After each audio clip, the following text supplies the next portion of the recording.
What's in it for the black people? What's in it? What's in it for the black people? I'm in it. What's in it for the black people? What's in it? What's in it for the black people? I'm in it. For the black people. For the black people. For the black people. For the black people. For the black people. For the black people. For the black people. For the black people. What's in it for the black people? Let's hear it. What's in it for the black people? Don't fear it.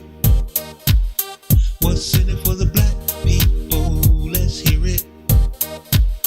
What's in it for the black people? Don't fear it. For the black people. For the black people. For the black people. For the black people. For the black people. For the black people. For the black people. For the black people.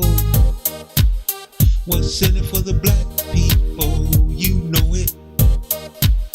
What's in it for the black people? Let's show it.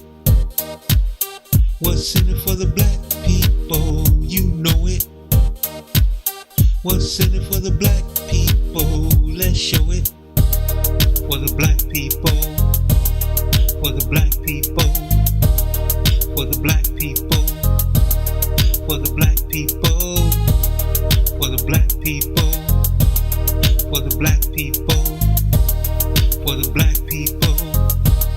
For the black people. For the black people. For the black people. For the black people. For the black people. For the black people. For the black people. For the black people. For the black people.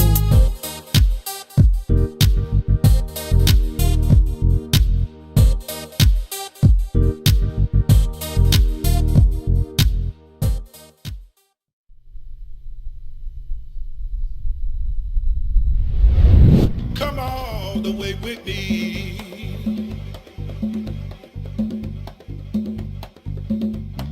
Don't leave me now.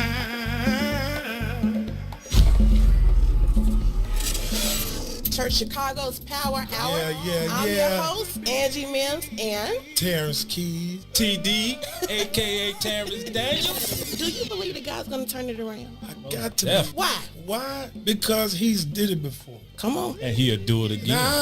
Yes. That Yes. you can do it again. Yes. Come on here. Come on, I better leave that alone. Somebody calling you right now, Somebody Lord. calling you right now, Lord. If it ain't one thing, Yes. I better go. God's gonna turn it around. And I feel like we have to encourage the people because so many people are just truly depressed. They're going through the holiday blues, and we want you to know that you don't have to be discouraged. But you can in fact be encouraged because God's going to turn it around. I'll turn it around. You know, it's me again. God's gonna turn it around. I'm calling on you. You did it before. Yo, who said devotion had to be sad? Yo, check this out. The Lord is my shepherd, shall not want. He maketh me to lie down in green pastures. He leadeth me beside the still waters. He restored my soul. God's gonna turn it around. Come all the way with me.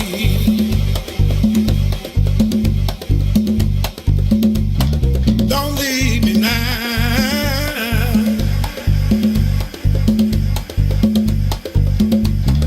Come all the way with me. Oh, please.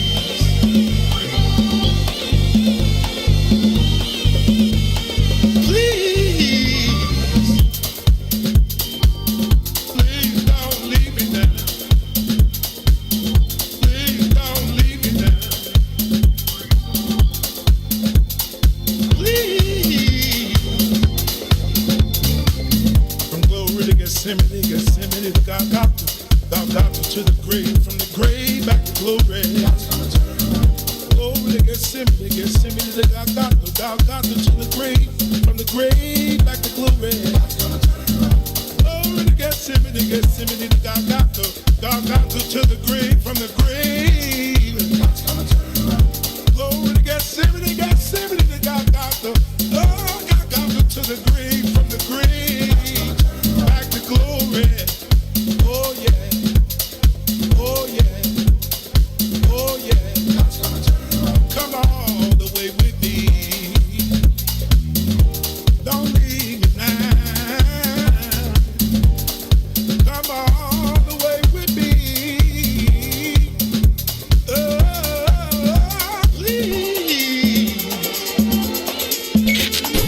WIIFTBPN.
Chicago, it's Dawn Millhouse from the Book of Dawn. There's a lot of fake news about the COVID vaccine, just false information. So our station has joined the Protect Chicago team to help share the truth about the vaccine and dispel the rumors. I hear all the time, I've already had COVID. I don't need the vaccine. You're wrong. Get the facts by visiting the What's in It for the Black People Media page on Facebook and www.chicago.gov/COVIDVax. That's COVIDVAX. We're in this together, Chicago.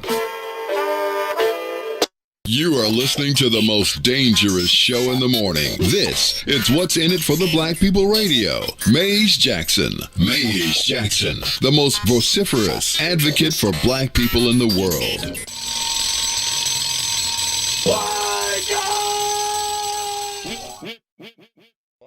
For Ruthie Moore, for Todd Stroger, I am the host of the Maze Jackson Show, asking every single day, what's in it for the black people? And if you don't like it, you can still tell them Maze said, Mayor Lightfoot, man, we ain't accepting that. We ain't accepting that. Let's go. Yeah. Let's get down to business and go ahead and address the facts, man. Lightfoot seems more lesbian than black. Rahm Emanuel's another case, he was just as tired. 50 closed schools left much to be desired. Police had Anjanette naked on that body cam. They suppressed the footage so it couldn't touch a lot of hands. Reminds me of that 16 shots in that cover-up. Both of them similar, so I went and dug it up. George Floyd killed, a lot of riots happened in the town. Southside burned and they wouldn't let them bridges down. Grandmother sick, need a prescription and plus a couple groceries. You gon' have to travel just to get it now. COVID-19 out here shutting all the business down. Not enough SBA loans to even give around. So many failed businesses that you could put them in the pile. If you don't survive the pandemic, it's gon' sit you down. We sing, dance, play ball, entertain, and crack jokes. Government infested black neighborhoods with crack smoke. System that milked us so bad, we got lactose. Still trying to find out what's in it for us black folks. We sing, dance, play ball, entertain, and crack jokes. Government infested black neighborhoods with crack smoke. System that milked us so bad, we got lactose. Still trying to find out what's in it for us black folks. Shout out to Willie Wilson, hope one day you get to send it. We need some different players in the game to handle business. Too many shady characters like Madigan and Blago. But when you really break it down, it's typical Chicago. City full of gangsters, it's what the land was built on. Same streets where hood legends DNA get spilled on. Carjackers out here lurking trying to get they steal on. Looking for a block to put them Hellcat wheels on. Let us give bogus appraisals a red line. Car crackers out here getting minimal fair time. And I'm concealed carry, I stay with the pipe. But Illinois gun laws giving minimal rights.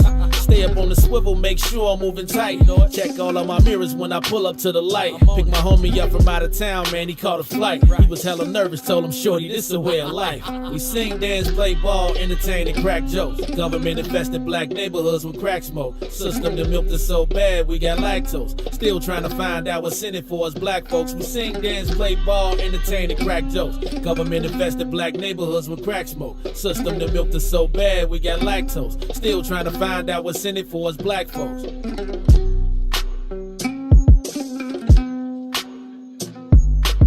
Wake up, Chicago. Wake up, world. This is the Maze Jackson Show. I'm your host, Maze Jackson. Got my co-host, Todd Stroger. Todd, how you feeling this morning? Good morning, Maze. Feeling good, thank you. You feeling good? All right, man. Well, I see you, Todd, Seton Hall. I mean, that's really where, do. That's where my niece went. Seton Hall. Okay. Yep. She's all right. A pirate. She's a Seton Hall pirate, huh? Yep. All right. Well, all right. I'll give you that. She gave me this for something. All right. Birthday, cool. Do you feel Christmas. a certain way when you wear it? Like, do you feel like people ask you, did you go to Seton Hall? Do Seton Hall alumni say, hey, like Seton? I don't know what they say. Arg, arg, matey. Why? There you go. You mean besides seeing you two, like I see somebody else? Yeah. What am I, chopped liver? I forgot about you. Sorry, All right, let me say what's up to my girl, Ruthie Moore in the building. Ruthie, why you still in my swag? Oh, man. Oh, here you go. I invented the sweater. I'm the first person to rock a sweater in Chicago. No, with a vest. And a vest. You know, with that's a my turtleneck, and I zipped it up 3/4. That's my. I'm a pioneer. Right, that's me. Thank you. So you got Ruthie me down. does a great Maze. You know what? All you got to do is just Love yourself. a lot. Be self-absorbed. A lot. I love me, man. I feel like if you thank you. I feel like if you can't love yourself, who else is? But you know what? There's always a percentage of truth to my my exaggerations of Maze. I 100% know you. I know that it is, Ruthie. I know you be around there trying to hit me with the low blow. I'm a comedian. You be like, pow, let me hit him. Let me get him. I think I'm going to transition myself into a comedian. Ruthie, I'm not going to I was going to say Comedian, that's but this is a lot of pressure that's with intelligent that, work. I know I've done stand-up comedy before. I could see that. But you know, once you say like, "Oh, I'm a comedian," people always tell me something. Be funny. Say something funny. Yeah, and then you just like, no, I don't feel like entertaining you right now. See, right, Ruthie, that sounds like you in the morning. Right? You're like, you like, hey, Ruthie. You like, what? No, I generally wake up with a nice disposition. Do you? You say?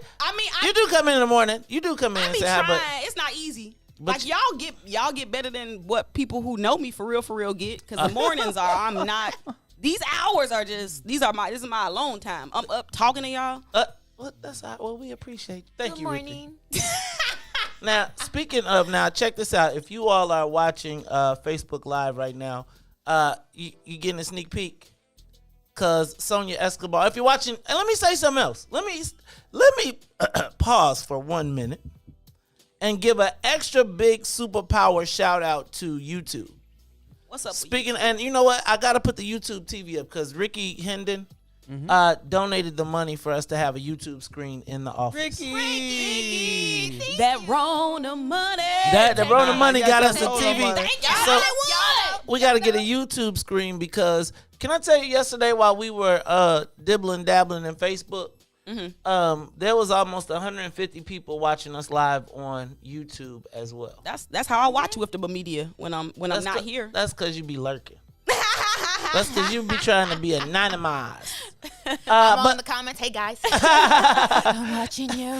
Hey, so if y'all are watching on Facebook, YouTube, if you're on the What's In It for the Black People page, if you're on the Maze Jackson page, if you are on YouTube or Twitch, let me also say we gotta get us Ruthie. We gotta put you on the Twitch mission.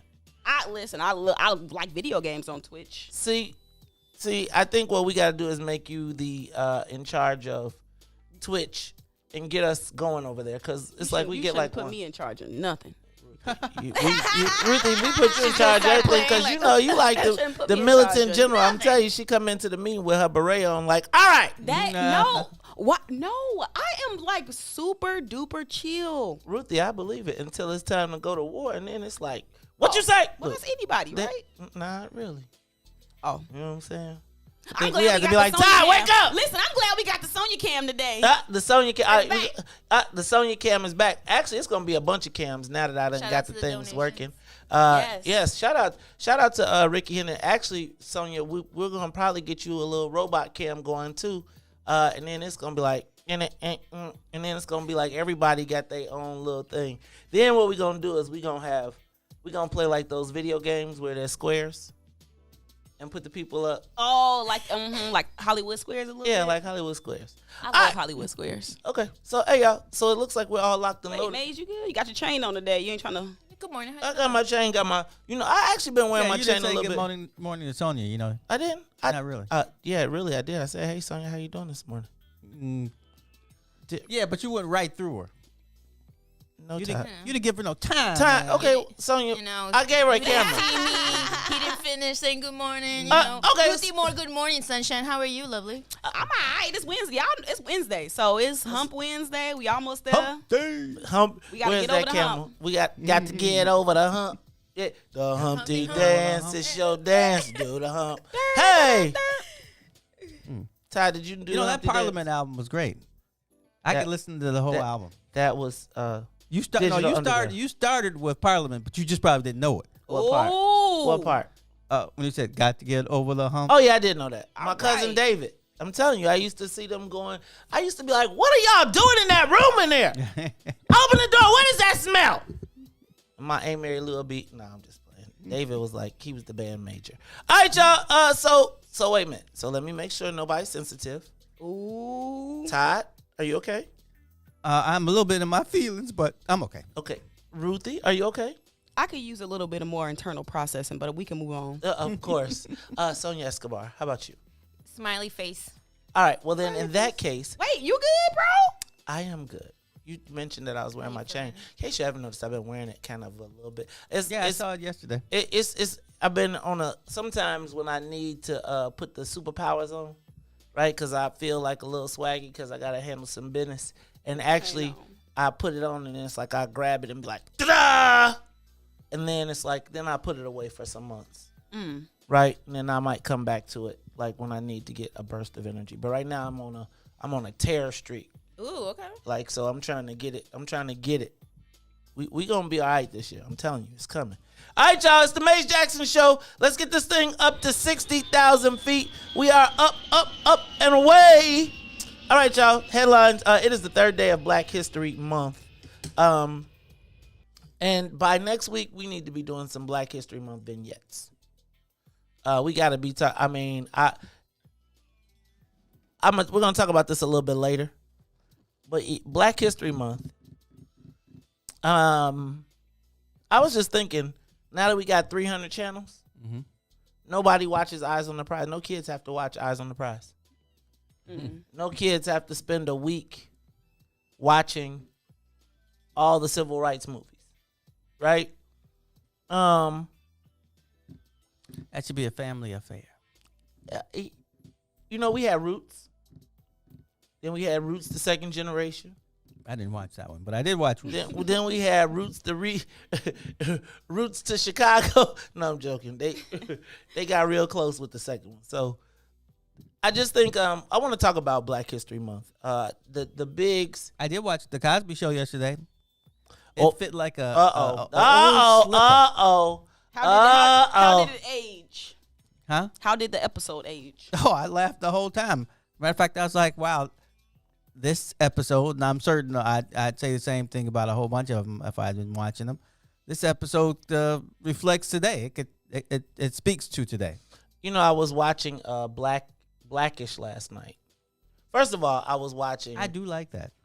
I do too. I hate to see them breaking up, but life is kind of strange. Oh, I haven't watched it. I just happened to watch it yesterday. Damn. But with first of all, I was watching Mixed-ish, and I never watched that. Which one is that? Is that her? That's when she's Rainbow when she's growing up in a mixed family. The fun I gotta say, and I maybe I'm late to this, but I want black people hot greens. I mean, I want black people hot salad. Oh, I saw that in a meme, but I didn't know what that was about. She said, I still want black people hot salad. I was like, and then Rainbow was like, I don't know how to make greens, but black people hot salad had me cracking up. What is it? Greens. Oh, it's like a mixed kid who don't know what greens are calling it black people hot salad. That's funny. I was tickled, but I am. It's funny because my back in the day, my wife would say she'd see some kids and they'd be light and their hair be all over the place, and she'd instantly say they got a white mother. Yeah, that's that is funny. All right, so y'all so I was watching that yesterday. I was just so I was thinking Anthony Anderson was attempting to be the modern day version of the Cosbys. Right. And the thing that I and maybe it was just because I was I think I was like, man, he was wearing a Versace sweater, and I was like, dang, man, he make it hard to be a black man in the middle class, right? He was. I mean, I was just like, if you might find you a Coogee sweater, right? You might find you a Morehouse or whatever sweater from Bill Cosby, but good God, I was like, man, that dude be wearing some crazy clothes. But Carrie was telling me yesterday it was symbolic. It was kind of symbolic of the Chris Rock thing, where here's this rich black family that's made it, and they live around like Dennis. Like he's the super top ad agency guy, and she's like a top surgeon or whatever, and they did all that, and that's they're like at the peak of blackness, and they live next door to a white dentist. Remember when Chris Rock said, "Man, I do all this. I'm, Jay-Z, Mary J. Blige live in my neighborhood. And you know who my next door neighbor is? A dentist, right? And it's like, so I kind of got that yesterday. I know. All right, check it out. Wall at the Aragon Ballroom collapses. That made me just think about how many nights I spent in there, whether it was a boxing match or a concert or something, and thinking about how I used to look up at the walls and the art and the paintings. But I also was thinking about, good Lord, I'm I'm glad I wasn't in there. Like how long, like if there was no COVID, was the potential of it falling earlier and people being there? Well, it's probably the heavy snow that really did it. There you go. All right, there you go. I didn't even think about that. Mayor and CTU on the second day of their cooling off period. I'm going to ask at 8:00, is it really is CTU really striking? Really on strike? Because, like, really, when I read the definition of strike, they really are. They just ain't called it that. And the mayor is doing everything she can to not call it a strike. Oh, I think you're right. But they're literally on. When I read the definition, y'all going to be like, dang. Let's see how they did. I see how y'all did that. All right, no St. Patrick's Day parade. White people are crying. Was there one last year? No. So it's 2 years in a row. Man, that one in Beverly, though. Whew. Tough out there, man. Yeah, you know, crowd. Been there. I remember Jesse White was like, I'm not going back to that one. Police officers from Ireland come, or is it firefighters? So they could throw rocks at black people? No, so they could Wait, bar hop rocks or and shamrocks? get drunk. No, rocks. Oh No, that Southside Irish Parade, boy, they had to stop it just because. Oh, the Southside Irish Parade's a lot different. Yeah. That's the one I'm talking about. You did the safe one. The one, like, that's I've been in the Southside Irish Parade. Yeah, that's because, your dad had everybody's job. It doesn't matter. I've been there. I know. I've been there too. It ain't always cookies and cream. Oh, no. Irish people and drunk, I don't really like. Right, no. They don't like each other, so they don't like black people. They be fighting with their families, boy. I want to take a moment for Demia Smith. She was the 15-year-old. Another person died from the shooting rampage of Mr. Nightingale. That's crazy.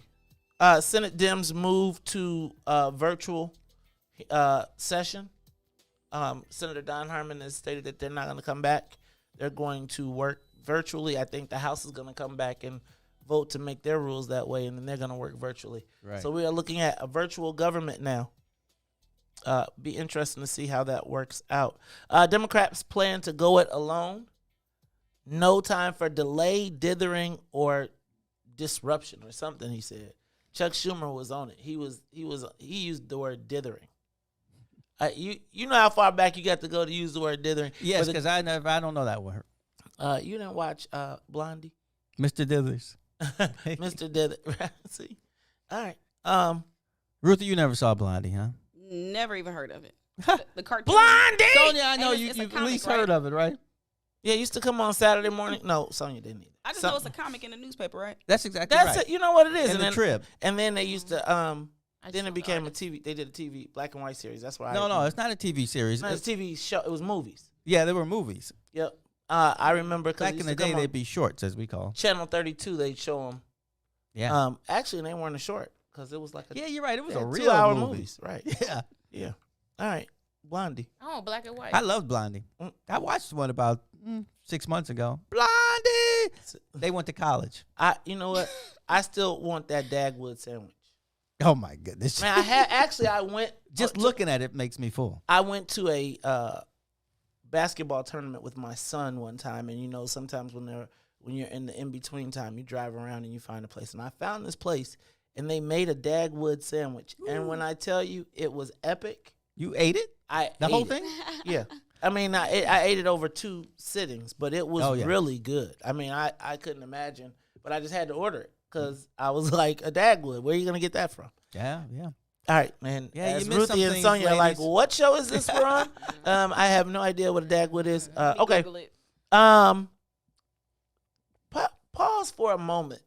Dory Wilson, socialite, publicist, model.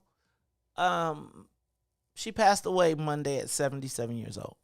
She was from Chicago. Now, you know, I didn't know Dory Wilson directly, but I knew of her because when I was at V103 back in the day, she used to be like the go-to publicist type of lady. Like, she was like one of the it people.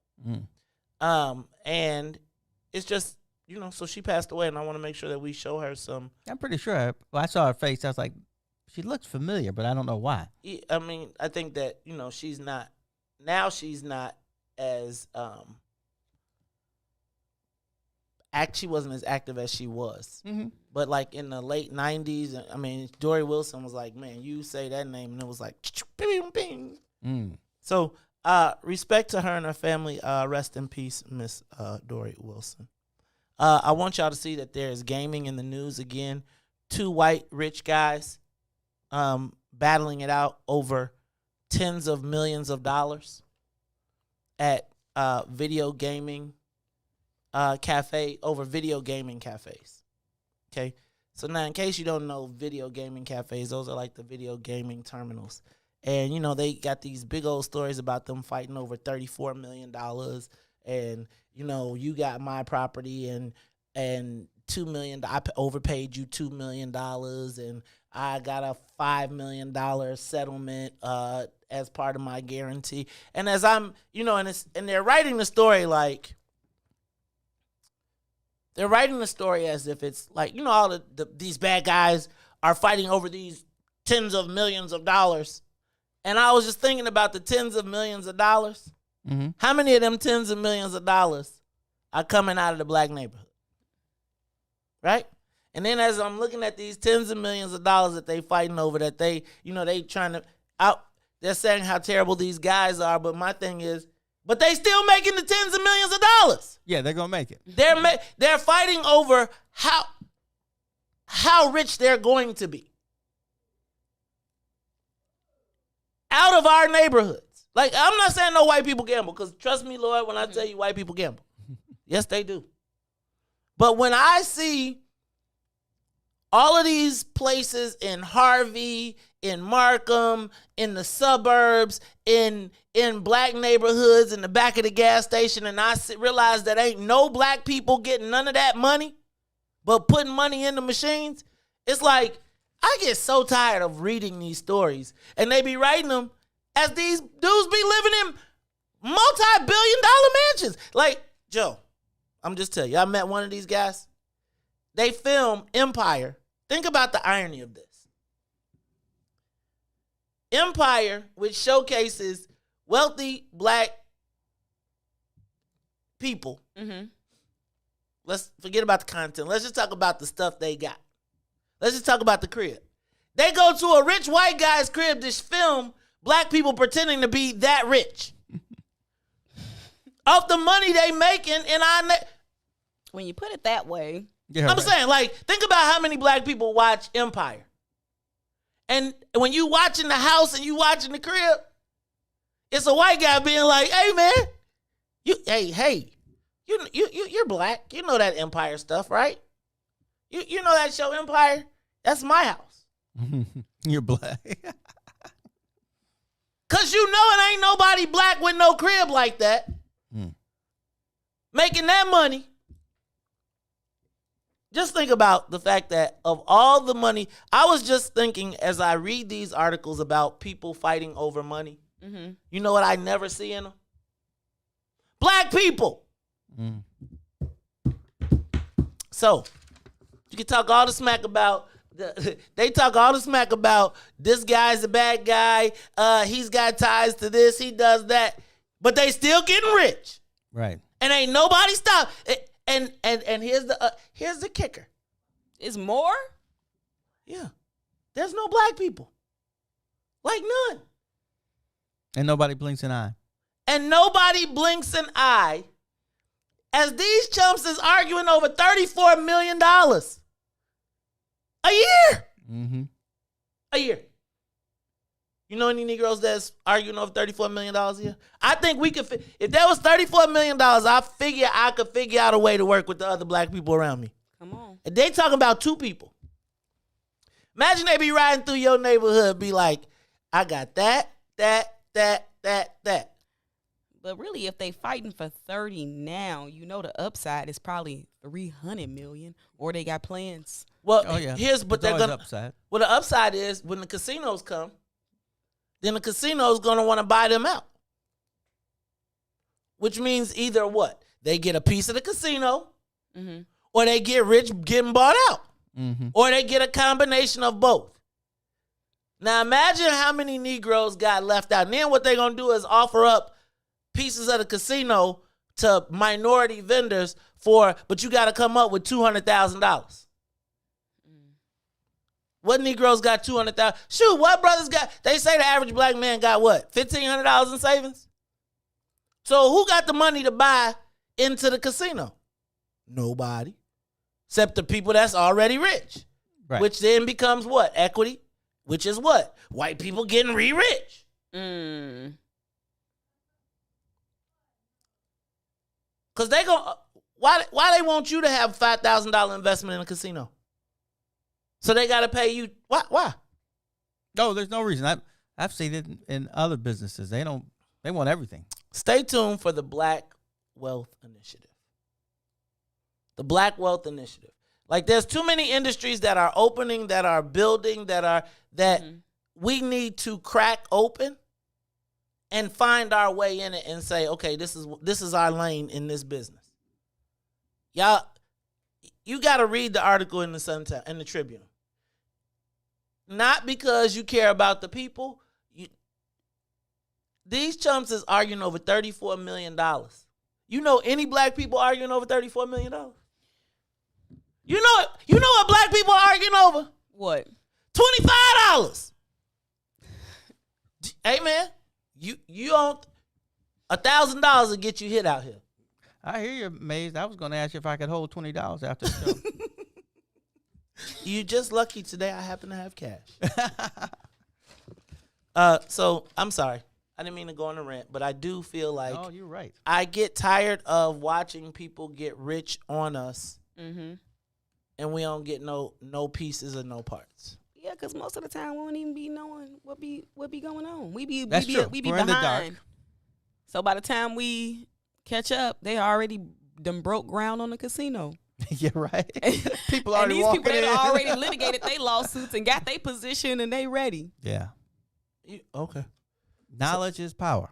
So I'm telling y'all, because y'all mayor done already cut us out of the casino. Ruthie. I'll call and ask her. I was about to say. You know what I was thinking? As much as Ruthie capes for the mayor, you know I do not be caping for the mayor. You do. I cape against all of the historical things that got us to where we got. You are a true Black Illinois independent.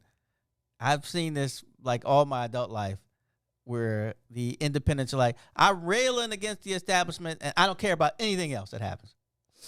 I mean, as long as it's not to them. Do you see our communities? Somebody got to do something. Okay, well, what did she do? Because now she came in. Well, yeah, here, that's my problem. Here we go, back down to Lori Lightfoot. Here we go. Okay. But I told you, there are a couple things that Mayor Lori Lightfoot did that I said, okay, we can at least try this because what we got ain't getting me and my people nothing, right? So did she do it or did she talk? So, but you got to start off with the talk because people wasn't even brave enough to get in the mayor's race. I saw that on City So Real. Until she Rahm talked about how brave she was. Just because you just now watching City So Real, right? We've been watched it and analyzed it. Just because you want to go back. I lived it. So, exactly, me too. So when Lori Lightfoot was running, she got in the race before Rahm Emanuel dropped out. That was point number one for me. Mm-hmm. Point number two was the idea of reforming the system. And I know y'all are so accustomed. I don't know what that means. You know what it means. It means that the Chicago way ain't working for everybody. I'm putting these other white people in who didn't get anything before and throwing these white people out. That's what it means in Chicago. But it also means I'm putting you black people on notice too.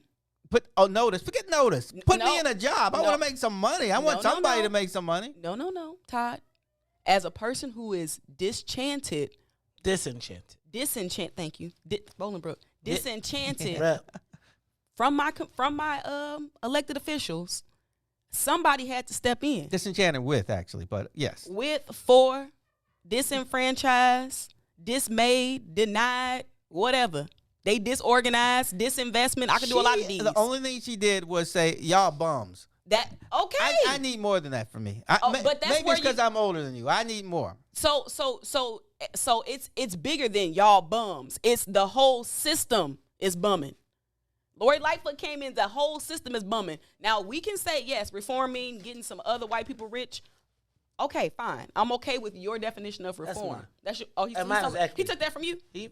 No, I didn't say that anyway. He said it. Right. Somebody had to do something. That's how I feel. Because we saw what this something didn't work. No, right. No, you keep saying that it didn't work.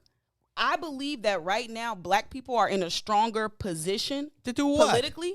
Like we are getting more unified. Like all this whole series of events have culminated. And if y'all don't feel at least a little bit more politically empowered, no. I do. Todd, where you been, bro? And if you read Facebook, you can see that. That's the problem. You better get off. You can see that we are not unified in any form. Todd, I think the loudest people on Facebook, depending on who you're talking to, I do think we're in a better position. I don't think that we necessarily are sure how we need to manipulate it. Let's put a pin in Lori because we got more to go. Walmart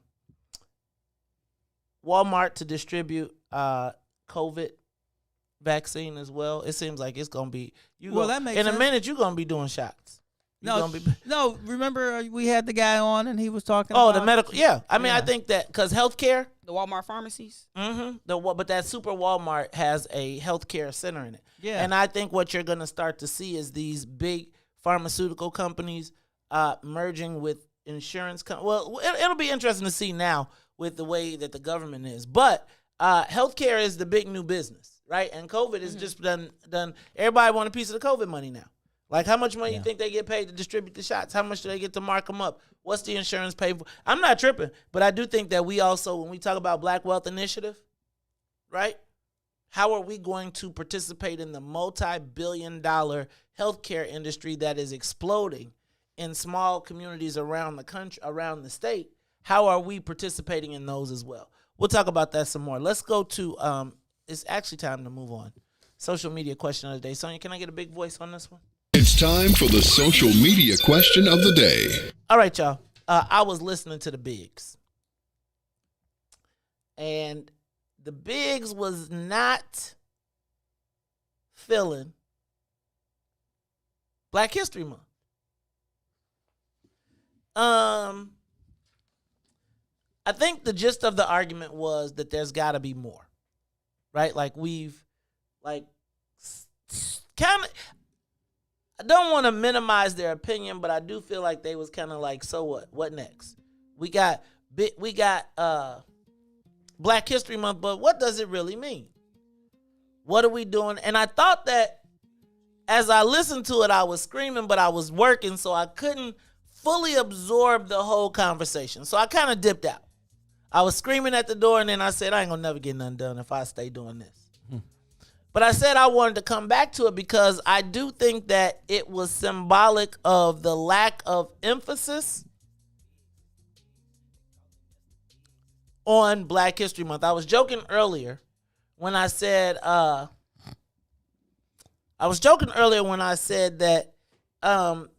with multiple TV channels, there is no Black History Month for our kids, really. Because I talk about this. I remember watching Eyes on the Prize. And before it was Eyes on the Prize compiled, it was just a bunch of, it seemed like Channel 11 had every video of every person that had a dog sicked on them, of water holes turned on them. I feel like I learned Dr. Martin Luther King Jr. backwards and forwards. Yeah, but were you looking for it? No, but my parents were. Yeah, it was a family thing. Right. It was like, you know, when Channel 11 came on, you knew you couldn't even leave the living room. It was like if you tried to leave the living room when Channel 11 came on, it was like, where you think you're going? This is mandated family time, right? But I was thinking about when I was listening to the brothers talk about Black History Month, it got me to thinking, is Black History Month still necessary? I think my reflexive action is yes. I think just for me, the fact that the country has to take time to acknowledge our contributions, like physically take and set aside time to be like, this is what Black people did. As a child, even lost in Bolingbrook, I still recognize myself in there. Right. Like, I still remember Channel 32 used to show those little cartoons that would come on, and I learned about Benjamin Banneker and the watch, right? And laying out of Washington, D.C. I think of the Great Kings of Africa, the Budweiser series, that when them suckers came on, I was like, we was some kings. I ain't never seen no kings before, no Black kings. And I was thinking, now, where is Black History Month for Black people? I think we kick it off in the beginning of the month. Maybe the Black media outlets do some promos. You heard me say we need to do some vignettes, but I do think we need to do that because I think we have children that listen, and I think that's important. Channel 2579 might have some black people from the Afrostocracy sprinkled on TV talking about it's me, Black History Month. It's me. Right? But realistically, how do we acknowledge, how is Black History Month celebrated, acknowledged, etc. in the black community?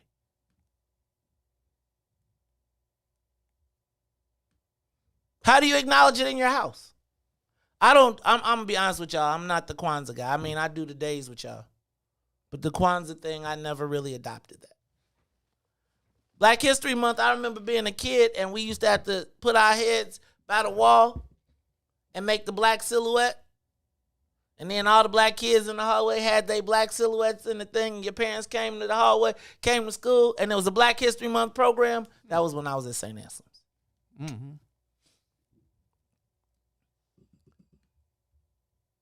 In black schools throughout the city of Chicago. Remember last year when we had to fight to get city? Remember it was Black History Month last year and City Hall had Chinatown, was representing Chinatown for the first 3 weeks? Yeah. Remember that? I remember Lori Lightfoot. As this year, she now has every day they're releasing they're doing Black History social media put together by white people. I mean, I'm saying, who runs the social media department? Right, you got to have black people employed. Right, you got to pay some white people to do the Black History. I mean, I hope there was a contract that went out. See, Black Wealth Initiative. Was there a contract that went out for a Black History Month so that Tucson Warner could draw the art and bid on it and it's a value creation? Is the city running Black History Month vignettes on the largest black-owned social media outlet in the country, in the city? No? Was it economic, or will white people benefit from Black History Month? Yeah, see, you hit it right on the head, Mace. The economic portion.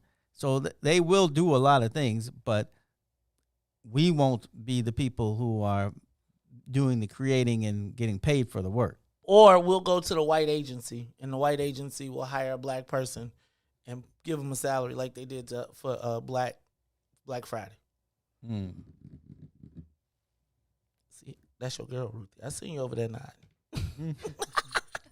Yeah, well, I think Ruthie's Black head is History like, Month go is Lori, important. go Lori. I think Black History Month is important, and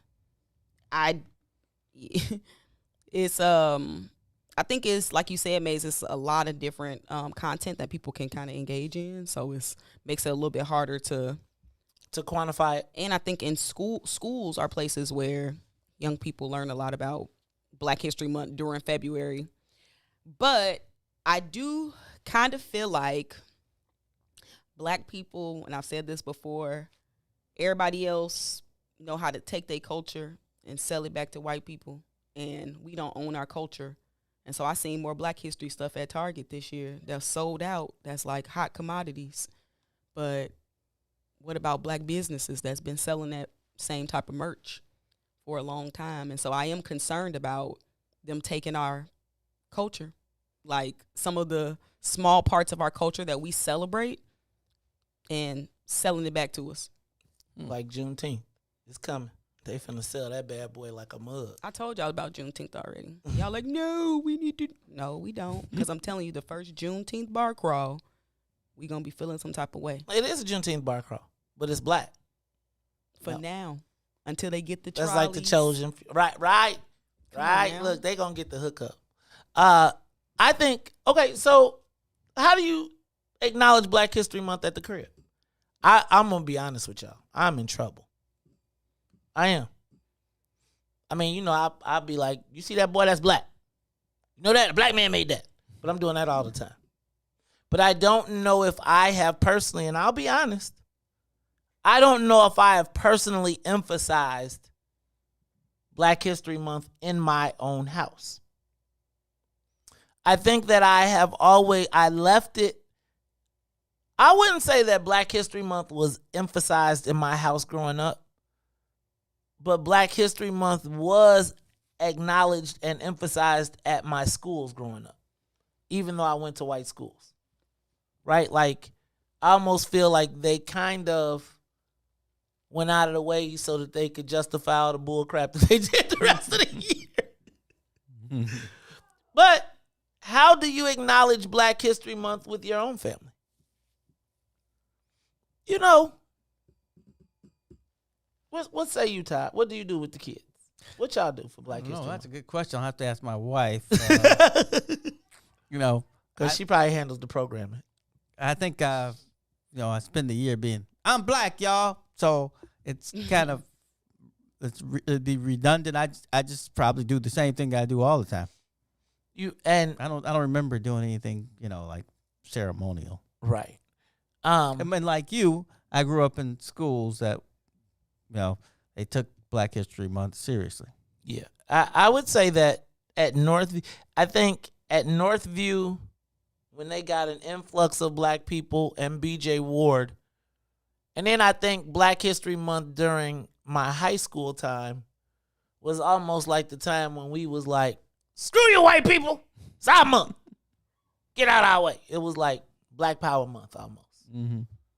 I would tell you that if it weren't for Black History Month, though, I probably would not have known about Huey Newton. Right? I wouldn't have read his book. Mm-hmm. I probably wouldn't have read Eldridge Cleaver's book if it weren't for Black History Month and being required and me not wanting to come up and tell the Martin Luther King story and wanting to make all the white people in class uncomfortable. See, I had 2 older siblings, so, they brought those books home, so I just read them. What would you say would be what would you say is the most impactful black book you've read? I don't know. I love Malcolm X. I was going to say I love that one too. I think that's probably cliche. Did you read Roots? I don't remember. I read Roots. I know it was at home. I don't remember if I read it. Probably I didn't if I can't remember. After I saw the movie, I'm pretty sure I was like, why am I going to read this? I think. Go ahead. No, I was just going to say that one of the most impactful books that I remember reading was Roll of Thunder, Hear My Cry by Mildred Taylor. And I read it when I was little, but it was like one of the first like black books that I read that was like about discrimination, and it was just it's for young readers. And so I think that it's really important, like, to expose your kids, like, when they're super young, to different forms of, like, black history, black present, black past. Black Boy. That was probably, if you want to take out Malcolm X and put it to the side, I'd say Black Boy. Ruthie, I want to. You just empowered me to say the book that I think was the most. What was it? Color Me Brown. There was a when I was in first grade, we had a color. I know this is gonna sound crazy, but we had a coloring book, and it was full of black heroes. Mm-hmm. And it literally, and every day we got to, like, you know how when you're a kid, you look forward to coloring time? Right, and right. And I got to stay in the lines. And remember when you learned how to trace, right? And you learned how to, and the black hair. I will tell you that book probably still, that book would probably be the most impactful book, because from an early age. You got to color yourself? Yep. 100%. Yep. Well, in that, before I read Malcolm X and what I say, Black Boy, was the those comic books. I forgot what they call them now. Golden something. Remember the comic books, and they'd have like Matthew Henson, and then there'd be a story about Robert Small. There was a story about those came in I got those used to be. I had those at St. Anselm's. Yeah, I had those in grammar books. school. Yeah, yep. Those I think were very impactful. I would say that I did see ISIS papers. I think the ISIS papers didn't come into play till much later. I would say the destruction of black civilization. I would also say the Iceman Inheritance. These are books? Mm-hmm. Oh, I didn't read any. Definitely Malcolm X.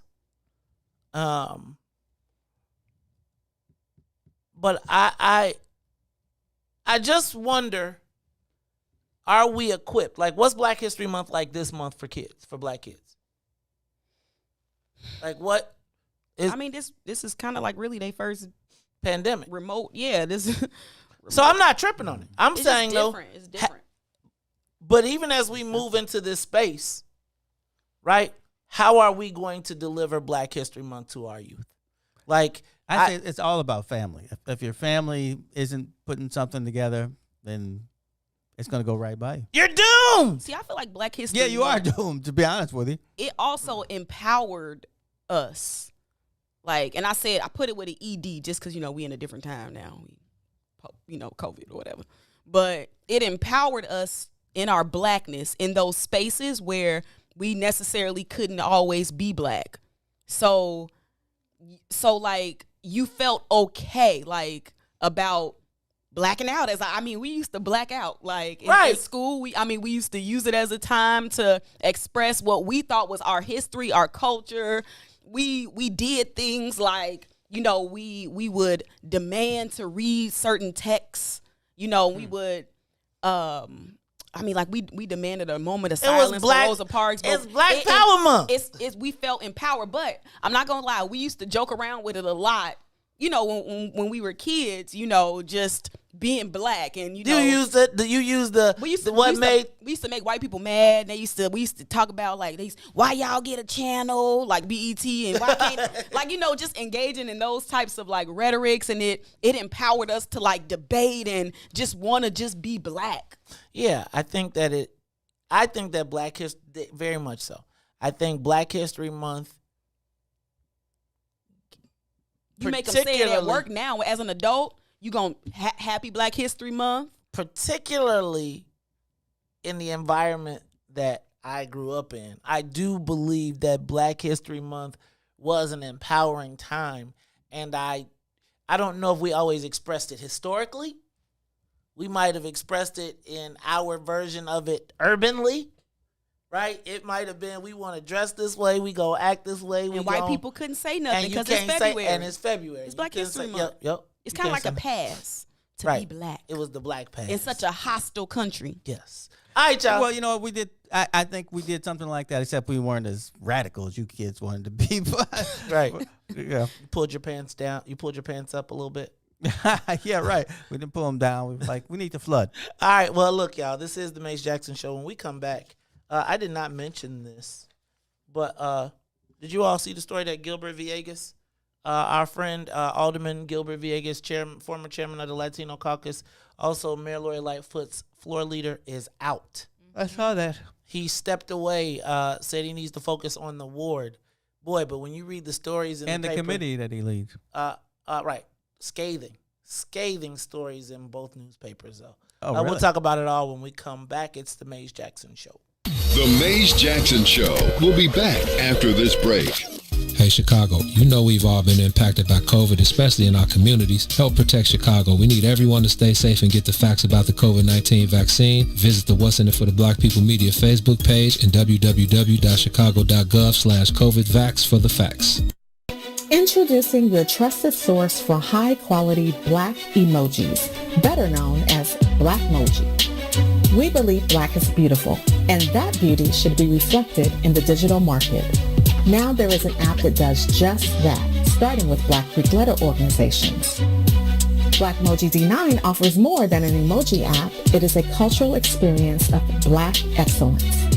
Download the app in the Apple or Google Play Store to access a specially curated catalog of emojis representing the Divine Nine. Use the emojis to celebrate Black Greek events, acknowledge current events, support social causes, and learn about esteemed Black Greek members who blaze the trail of Black history. A portion of every subscription goes toward a scholarship fund specifically for members of Black Greek letter organizations to help keep the legacy alive. Download the Blackmoji app today. You're listening to I Said What I Said with Toussaint Warner and Herb Howard.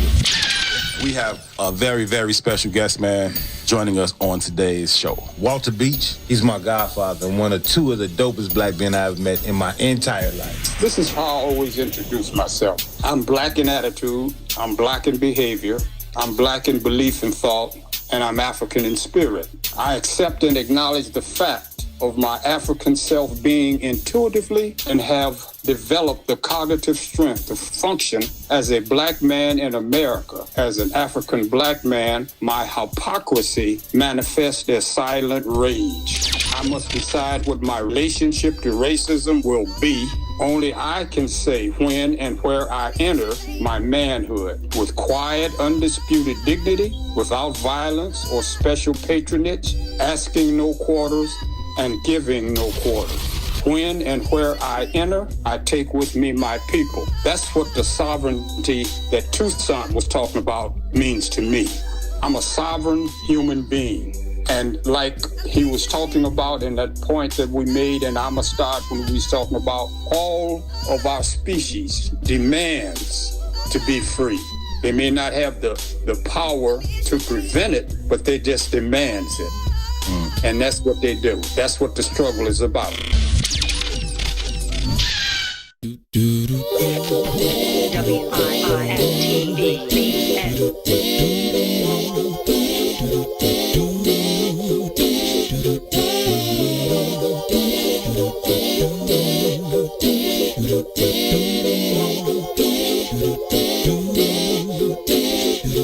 Well, sometimes I go out by myself and I look across the water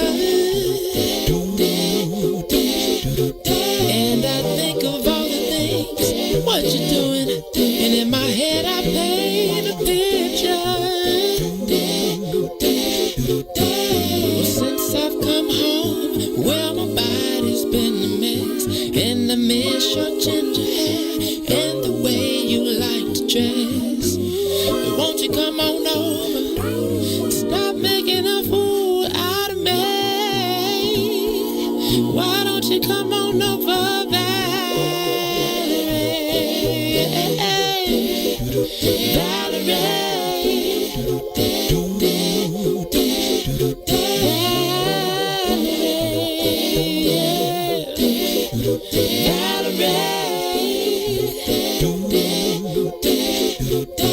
Did you have to go to jail? Put your house on up for sale. Did you get a good lawyer? I hope you didn't catch a tan. I hope you find the right man who'll fix it for you. And are you shopping anywhere? Change the color of your hair. Are you busy? And did you have to pay that fine that you've been dodging all the time? Are you still dizzy? Oh, yeah. Since I've come home, well, my body's been a mess, and I miss your ginger hair and the way you like to dress. Won't you come on over? Oh, stop making a fool out of me. Why don't you come on over there?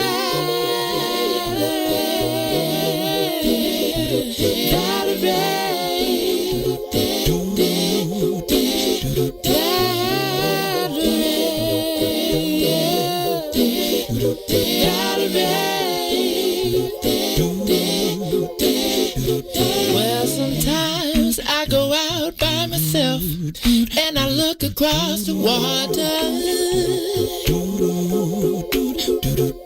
and I think of all the things, what you're doing.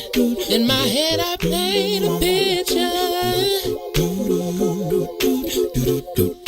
Since I've come home, well, my body's been a mess, and I miss your ginger hair and the way you like to dress. Won't you come on over? Stop making a fool out of me. Why don't you come on over, babe?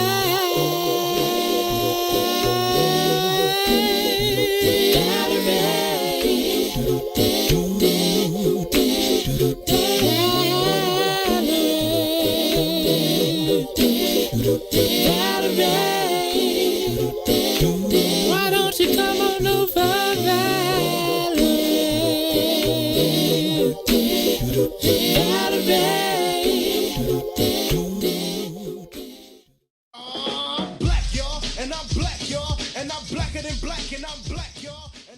If you do not understand white supremacy, what it is and how it works, everything else that you understand, I drop to think, everything else that you understand, that you do understand, will confuse you. You are listening to the most dangerous show in the morning. This is What's in It for the Black People Radio. Maze Jackson. Maze Jackson, the most vociferous advocate for black people in the world. For Ruthie Moore, for Todd Stroger, I am the host of the Maze Jackson Show, asking every single day, what's in it for the black people? And if you don't like it, you can still tell them Maze said, Mayor Lightfoot, man, we ain't accepting that. We ain't accepting that. Let's go. Yeah.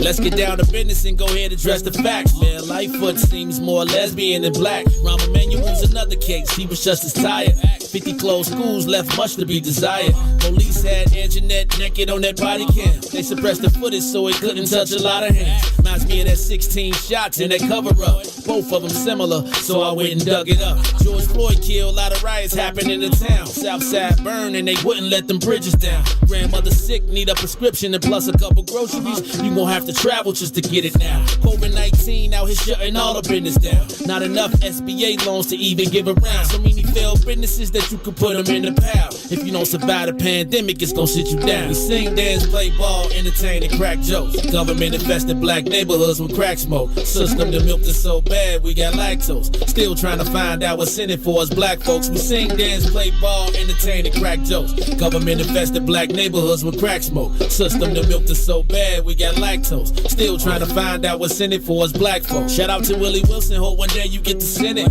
We need some different players in the game to handle business. Too many shady characters like Madigan and Blago. But when you really break it down, it's typical Chicago. City full of gangsters, it's what the land was built on. Same streets with hood legends, DNA get spilled on. Carjackers out here lurking, trying to get they steal on. Looking for a block to put them Hellcat wheels on.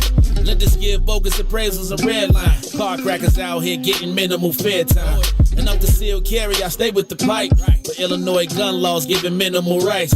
Stay up on the swivel, make sure I'm moving tight. Check all of my mirrors when I pull up to the light. Pick my homie up from out of town, man, he caught a flight. He was hella nervous, told him, shorty, this a way of life.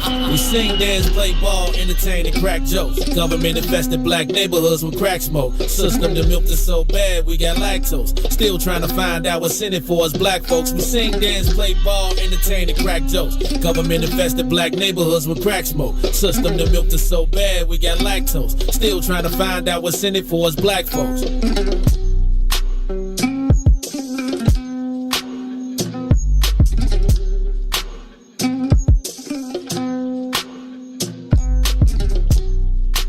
Wake up, Chicago. Wake up, world. This is the Maze Jackson Show. I'm your host, Maze Jackson. Got my co-host, Todd Stroger. I don't know what he's trying to find. I'll just read the comments. We got to blow them comments up for you, Todd. We got Miss Ruthie Moore. Ruthie Moore in there talking about functional fashion. Trying to dress like I have to be warm. Do you know how nervous I am having to leave out the house so early, pull out my space, get out my car to put my crate in my chair in my spot. I'm at risk because I gotta do dibs. Dibs puts me at an extra risk because I gotta get back out of my car while it's running. Do I lock it real quick? Do I not lock it? These are things you gotta think about. I'm gonna tell you. Check this out. Ruthie has convinced me that she is officially Chicago. Why? Say car again. My car. No, that would be Naperville. Car. Speaking of Naperville, y'all see Candace Parker back in Chicago, came home at 35. That's like, remember D-Wade tried that? But you know what? She still, when you female, you play basketball, you don't have very much wear and tear on your body, so you could probably pay till you like 50. I don't know what he's talking about. Where you don't have to be able to jump and dunk there is wear and tear on your body when you play basketball. I think, you know what I think? I think above anything, I think Candace Parker is also an ambassador. So that'll really kind of be her lane. Shout out to Candace Parker. We might go to a Sky game now. For real. You might go to a Sky game now because you'll see like a Hall of Famer legend, eventually. Because she was like at the crux of the NBA. She was like one of the first big draft, WNBA. She was like one of the first big draft picks. So much hype. Oh, yeah. She was from Naperville, too. But then came the Brittany Griners of the world. Yeah. I don't know who that is, but okay. The 7-foot woman who got arrested for beating up her. Yeah. She be 7 foot dunking. 6'11", something like that. Got in trouble for beating on her wife. Yeah, she's. Was she from Baylor? That sounds familiar. Yes, she's from Baylor. Yeah. Pretty Brian Griner. Mm. All right. Ruthie. Ruthie, why you make that face?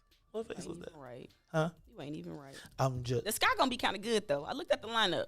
I mean, got Allie Quigley. Yeah. You like who? Never mind. Okay, who else? That's all I know. No, Candace Parker. Oh yeah, two. Yeah. Don't they got Della Donna? See, I don't know Allie Quigley. No, didn't they trade her? Okay, I don't know. We'll look it up. We gonna look it up. You better go ahead, Miss Google, because you the WNBA fan. Even though I would love for the Sky to advertise us. I used to play with the ABA player. You used to play with the East Main Club. Oh, I thought you were gonna say I used to play on the Sky. Since I was usually the smallest guy, I always got the last pick. No, I always got to guard her. But did she take you? Those women players play just like men. I mean, they're physical. They fundamentals be on point too. Excuses. Yeah, they have to. Excuses what? Talent's talent. I don't care what you look like. Excuses. Man, that's one thing I did learn. What you learn? Is you can't tell. I learned a lot from basketball. You can't tell what a person is just by looking at them. I mean, there were all kind of people that. I used to do that all the time. Fat people, and they be moving. I used to trick the white people all the time. I had best basketball gear. Couldn't hit the side of the barn. They be like, I got him. The other way around. Yeah, they're like, I got him. Then they be like, y'all take him. Mace had sweatbands on. I came. I had the whole warm up. Wearing the same colors. No, that's when you know the guy can't play. Like, no, we don't want him. You know what? Speaking of that, real quick. What do y'all think about this whole concept of transgender athletes being able to compete? That is the stupidest thing I ever seen in my life. Well, one of them. Why you say that, Todd? How can you have a guy become a girl but still have guy muscles and then go out and set some kind of world record running 100 or something? That's crazy. As a woman, I mean. Okay. I thought Renee Richards was crazy back in my day. I think it also is about some bull. Go ahead. Yeah, right. Come on. And I know I cannot pronounce their name, but there is this athlete who was born with a certain level of testosterone, and I believe that they like just naturally.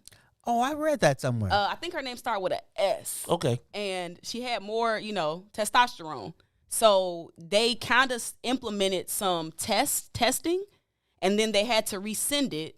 But some of those laws are to protect people like that who are just born with more testosterone. I how many people is that? Differ with you, Ruthie, because that test only really affected that lady. They were like, wait a minute, you're different than everybody else. This is like a totally separate thing. This isn't anywhere close to being like her. Yeah, I think so. Here's what I would say. I got you on the exception to the rule, but if y'all make the rule, so now if you can't compete in high school, you can declare and then flip over to the other sport. That's not cool. I don't know. We gotta talk about this. I'm not gonna make that this conversation right now, but we just happen to be talking about sports. Speaking of that, man, my son had tryouts yesterday. Oh, wow. For basketball season. I believe it because bowling tryouts are today and tomorrow. Who's? Bowling. Oh, okay. Bowling. Mm-hmm. What's bowling? Bowling. Oh, bowling. Oh, bowling. Oh, you know what? Claire Bowles, right? Mm-hmm. You got to get her with Sadiq. Sadiq's son is a world-class bowler at Purdue. Uh-huh. Bowled 300s, the whole thing. scholarship. You dig? Y'all need to connect the dots. Yeah, I would like to do that. I wish this COVID wasn't there. Bro I'd like her to be Sadiq, better. connect with brother Sadiq. Connect with brother Stroger, and y'all get this bowling thing because I just want tickets. I tell all the kids, I just want tickets, right? Like I will act a fool in the front row, but I need tickets. That's all I need. I tell them all, just give me tickets. Right. All right, y'all. Now don't get mad if I sell them, but I need the tickets. All right. This is gonna throw our schedule off because I spent a little bit more time than I intended on bowling, but. You all know how I feel about Alderman. Wait, let's not go off of bowling yet. What's your best bowling game? Maybe 110, 120. Ooh. What about you, Ruth? Ruthie, you was don't do that. You don't bowl? The last time I went bowling, it was cosmic bowling. I don't even know what that is. Sonia? That's that when it's dark at night. And no, but that ain't what we asked you. What we asked you was what's your bowling score. I don't know. Obviously, like, she don't who pay keeps attention. I'm just throwing the balls down the thing. I ain't That's really what I thought. Sonia, you got a score? I'm with Ruthie. When you get a shot, I'll get like 3 strikes. We just out there having pretty fun. good. Right. Just having fun. 3 times. I hear you. Okay. Just one. Whatever that is. What do you get? No. I didn't ask what you get. What's your what score? I get is usually bad. What's your score? My best score was like a 181. Oh wow. I was out of my mind. It was we were in a league. So I was bowling like 60 pins better than I should. Did I tell y'all about the time when I was I took bowling as a class? Oh, really? Where? At U of I. I think that's the smartest thing in the world. I think every once in a while you need to take one of those I'm relaxing classes. But That don't seem relaxing. That- They let were me tell probably you, let me making tell him you. Do So- all kind of stuff. Well, let me tell you. The thing was, it was my bowling class. My landlord was my bowling teacher. Really? Yes. So like the building manager. Uh-huh. So when I didn't pay my rent, he would be at class. And so he couldn't really say nothing at class, but then he'd wait after class and be like, Maze, you know. So I failed the class because I didn't pay my rent. Oh. Because I stopped going. Yeah, man. It was like, it was during the transition time when, you know, like when you tell your parents, I'm a boss, and you got to pay your own stuff, and your check come, your student aid check come late. Uh-huh. Right? And in bowling class, because it was so simple, if you missed 3 classes, you're out. You was just banged. Yeah. So my check didn't come for like 2 months. So I missed like, you know, I'd be like, dang, I can't go to bowling class. He's going to ask me about the rent. You were in so a conundrum. how I failed bowling in college. If only you knew your rights. I would have been right up in that bowling, right up in strike. Like I was like, that is against so many. He can't fail you because of that. It wasn't he failing me. I didn't want to He tell. didn't want the But I'm saying, confrontation. like, you should have even felt. I understand why you didn't go because you was embarrassed. Millennials. You was man. embarrassed, but no, it ain't your you can't pay your rent. Okay, that's a hardship. You don't feel that way when you can't pay your Right. rent. When I can't pay the rent, I feel like a deadbeat. Yeah. Yeah, Like- but then you miss class. Then you probably had to repay for that class. I got you, but it sure beat. No, you didn't take the class over now. No, I didn't take the class. You heard me say I still ain't finished my degree. You see, every time we talk to the chancellor, I be trying to hustle up on the degree. All right, y'all. It's the Mace Jackson Show. I just, since we was talking about bowling. Just finish it online, man. Bowling is I tell him that he don't want to do it. He like maybe I can gotta go in person. slick my way through. And they First of just all, I give don't me wanna something. I don't. Okay, Todd. Now, if there's anyone, Ain't he who so does black? it- Ain't he so black? Everybody who is He black. I'm not. It's not. It's like I just. Thank you. Blacker than black, and I'm black, y'all. I'm gonna tell y'all. I'm not trying to slick I never try to slick my way. I think like Ruthie, I think that over these years I've acquired the knowledge that would allow me to write like one of them 20-page papers, and they could just be like, "You done, dog. You did the stuff in the book." Ruthie, you had to do all this work, and he just wanted him to hand him something.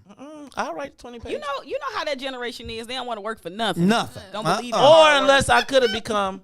See now, I could have took the Illinois politician route And then what? and got the Special degrees. well, you know them special degrees. You know them special degrees. Well, that they Maze, get I you. always said you were special. The school of hard knock degree. You know how them bad boys go. I'm gonna stop. I'm gonna leave everybody alone. All right, y'all, it's the Mace Jackson Show. I'm really not gonna leave everybody alone. I'm not.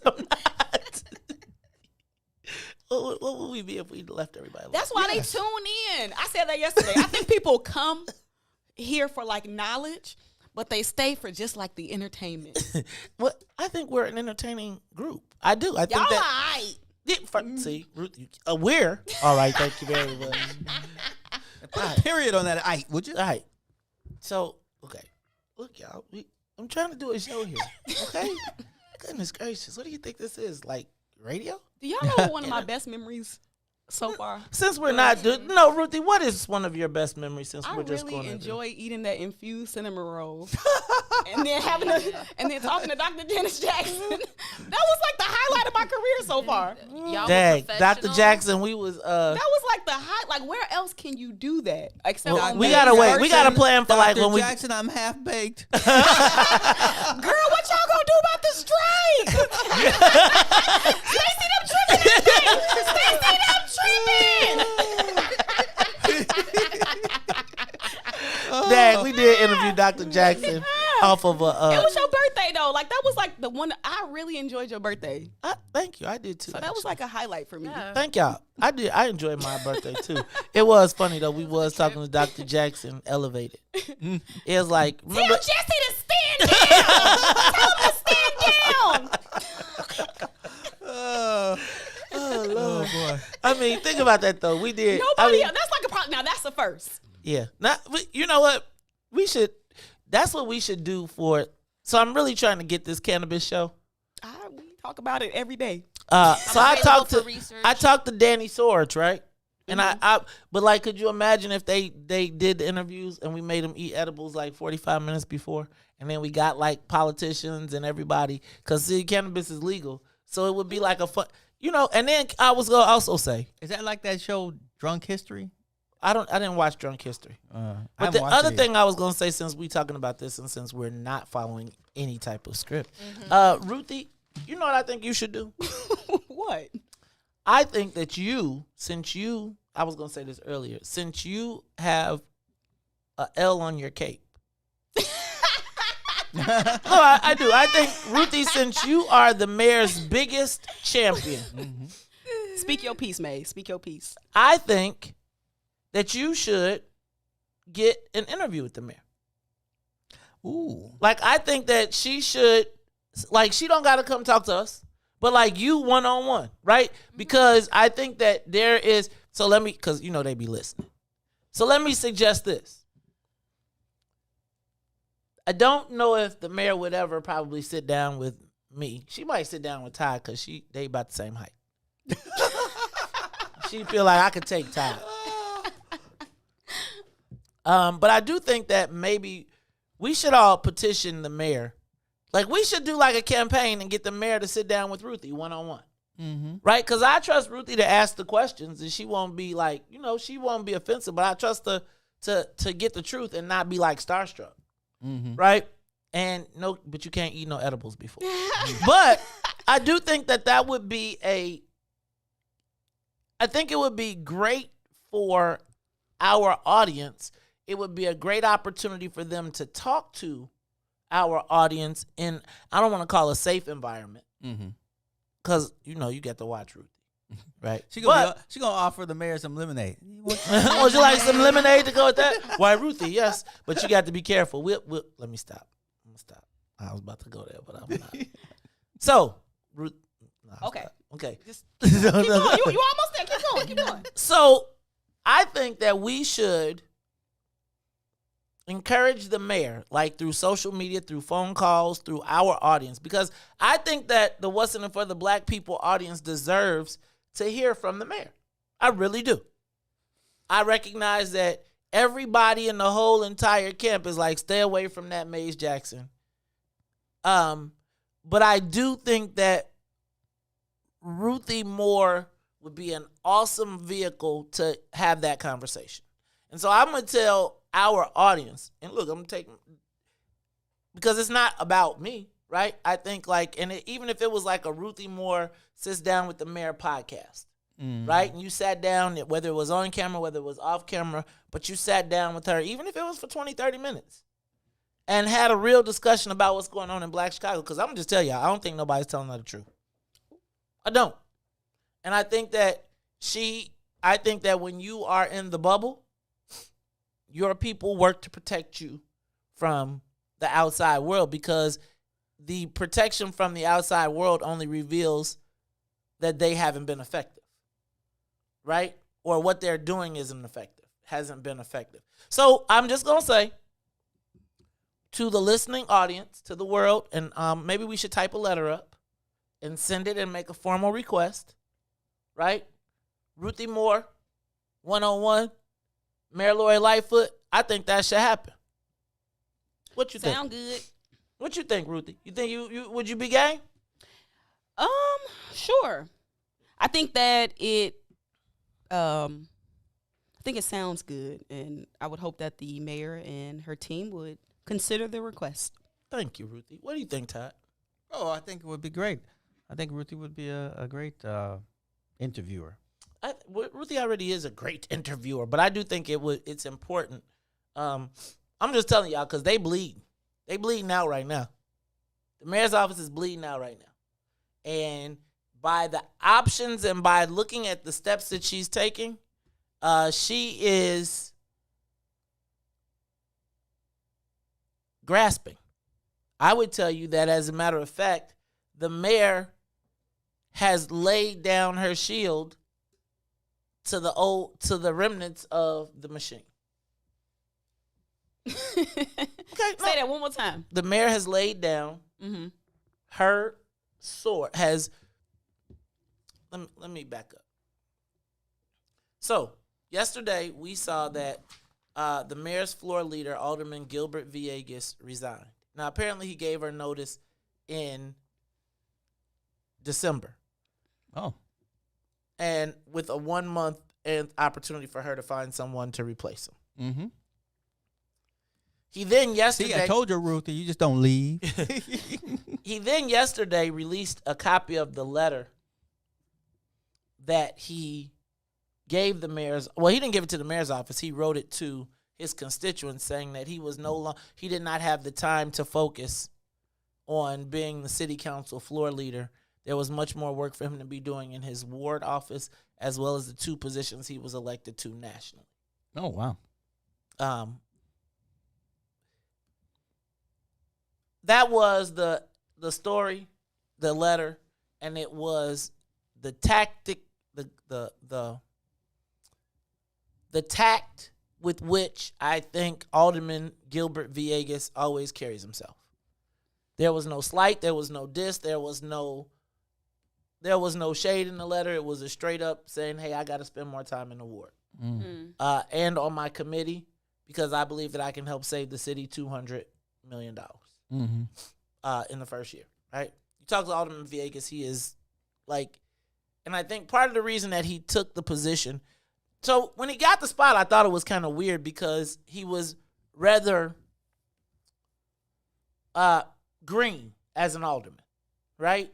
Like, you expect that to go to somebody who has relationships all the way across the board. Not to say that Alderman Villegas didn't have relationships across the board, but you expect that to be somebody who is old, right? Somebody who obviously not a Burke, but someone who probably has a lot of veteran status, as much as you can have, that is not hampered and is able to make deals, right? Alderman Villegas, while I believe he was capable of that, maybe, according to some aldermen, did not have the established relationships with members of the council to persuade them, right? You think about what Mayor Lori Lightfoot has been pitching as it relates to her votes. And quite frankly, if you were to look at her votes compared to any other mayor, with the exception of Harold Washington, you would consider, there's a time when if the mayor didn't get 49 votes, it was a failure. Yeah.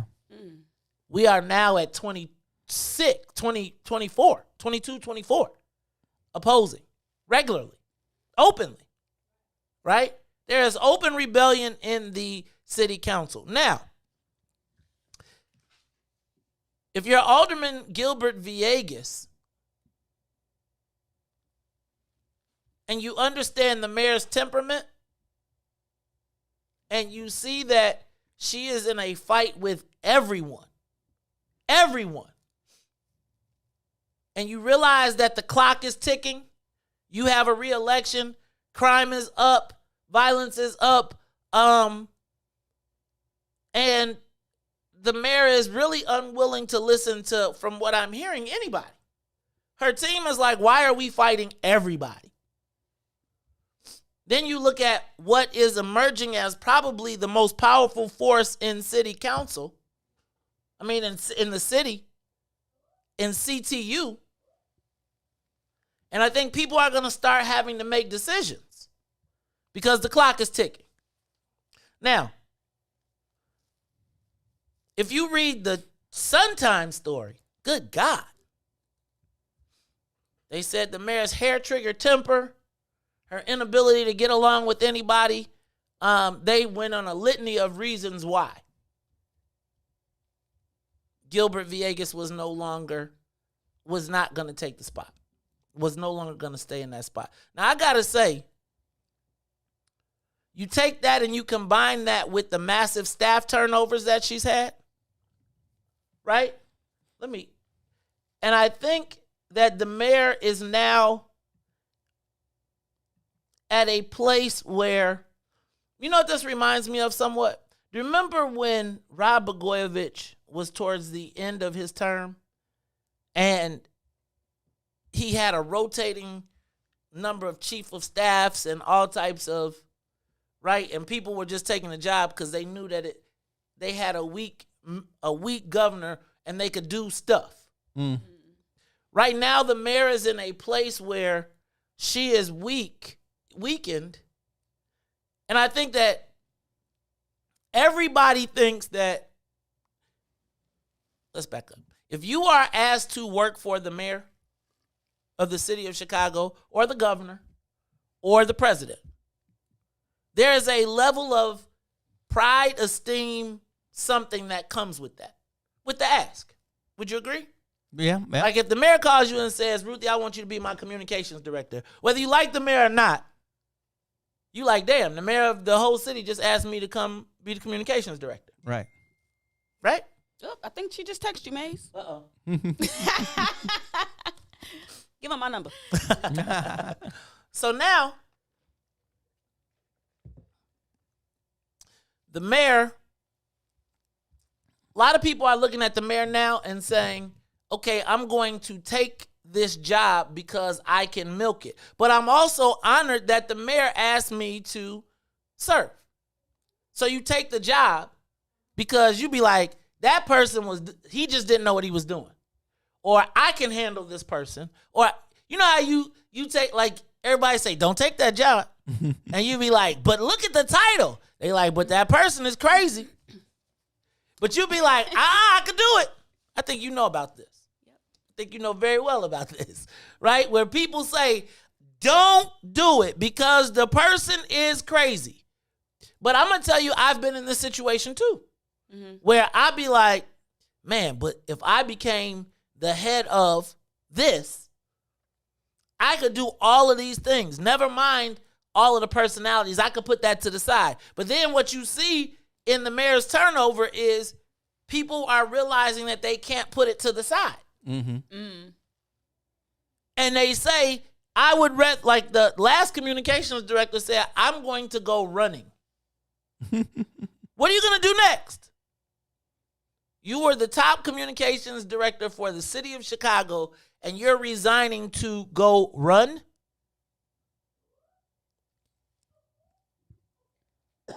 Now, I want to find you some. So let me back up. So now where we're at is the mayor no longer has any of the people she started with. Well, she still has her political guru, but doesn't seem to be working out very well. Right? But now that initial nucleus is gone, and now you're bringing in people that are not part of your trusted circle. Now, you know that you've got a limited trusted circle anyway. Right. Because you haven't been in this space. You haven't had a relationship with all the communications people. You are now taking these spots, not because you know people, but because of the resume they're giving you. Right? So now you're picking not based on the fact that you need to go forth. You are now picking based on who's got the resume. But whoever's got the resume, do they have the chops? And when I say the chops, the political acumen to help you navigate the complications of the city. So we saw Communications Director 1 take it and realize, nope, couldn't do it. Communications Director 2 took it, nope, couldn't do it. Now we're on 3.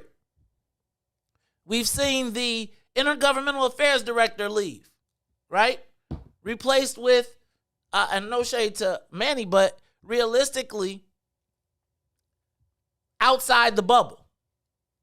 Outside of that network, that Chicago way thing that the mayor initially abutted against, but is now slowly being ground down by. And that machine is a combination of the press, labor, unrested aldermen, etc., who she has. Look, when you read the article, they reference, Alderman Scott said that the mayor, he was always taught that his mom taught him, you enter a situation the way you want it to leave. Mm-hmm. And then he referred to the first time that the mayor was at the inauguration and set the standard for her relationship with the alderman right there. He referenced it in the article. Made it hard from him. Made it hard for herself, and from Not that for her, for him. He's the one who's supposed to talk to those people. Well, right.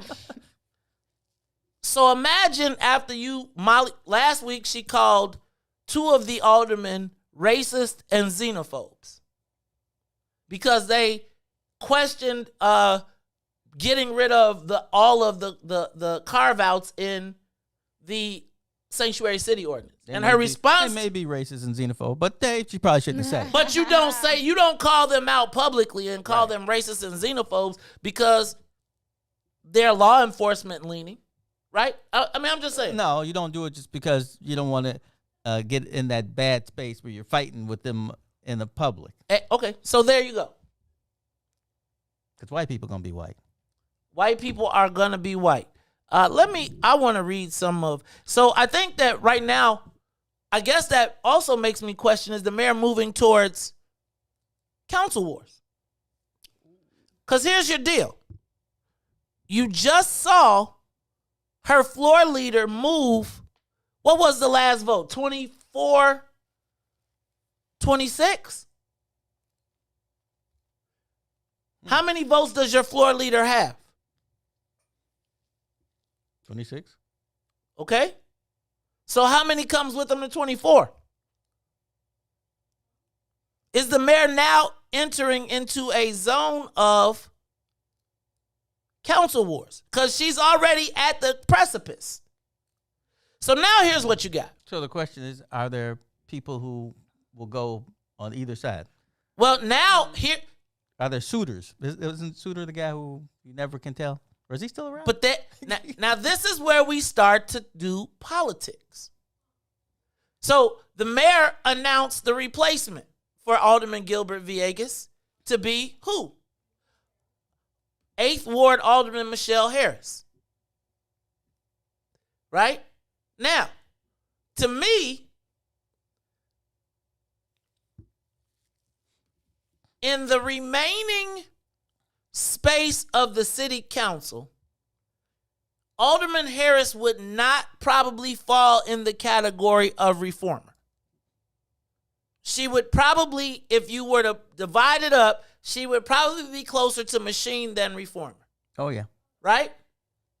So essentially, Ruthie's shakeup that she voted for, the mayor has just laid her sword down. Because again, and who did she choose as the deputy floor leader? Which means that she got to figure out how to get the blacks and the Latinos because she knows she lost the white people. Man, I didn't even know there was a deputy. There wasn't. Oh.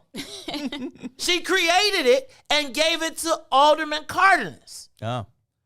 Now, I'm not tripping, but don't we just recall, didn't we just, and I'm not, for the reformer, for Ruthie's reformer, didn't we just do a big old story about Alderman Cardenas and the rent and the lobbying and all of that stuff? Now, I'm not tripping. He was playing it, according to the news. I'm not tripping. But where's the reform? Ruthie. I think it's gone.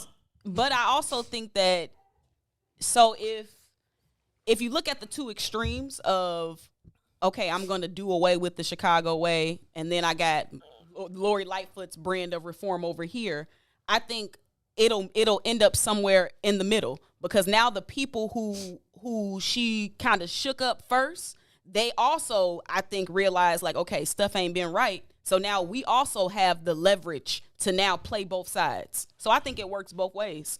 I think that you're not right.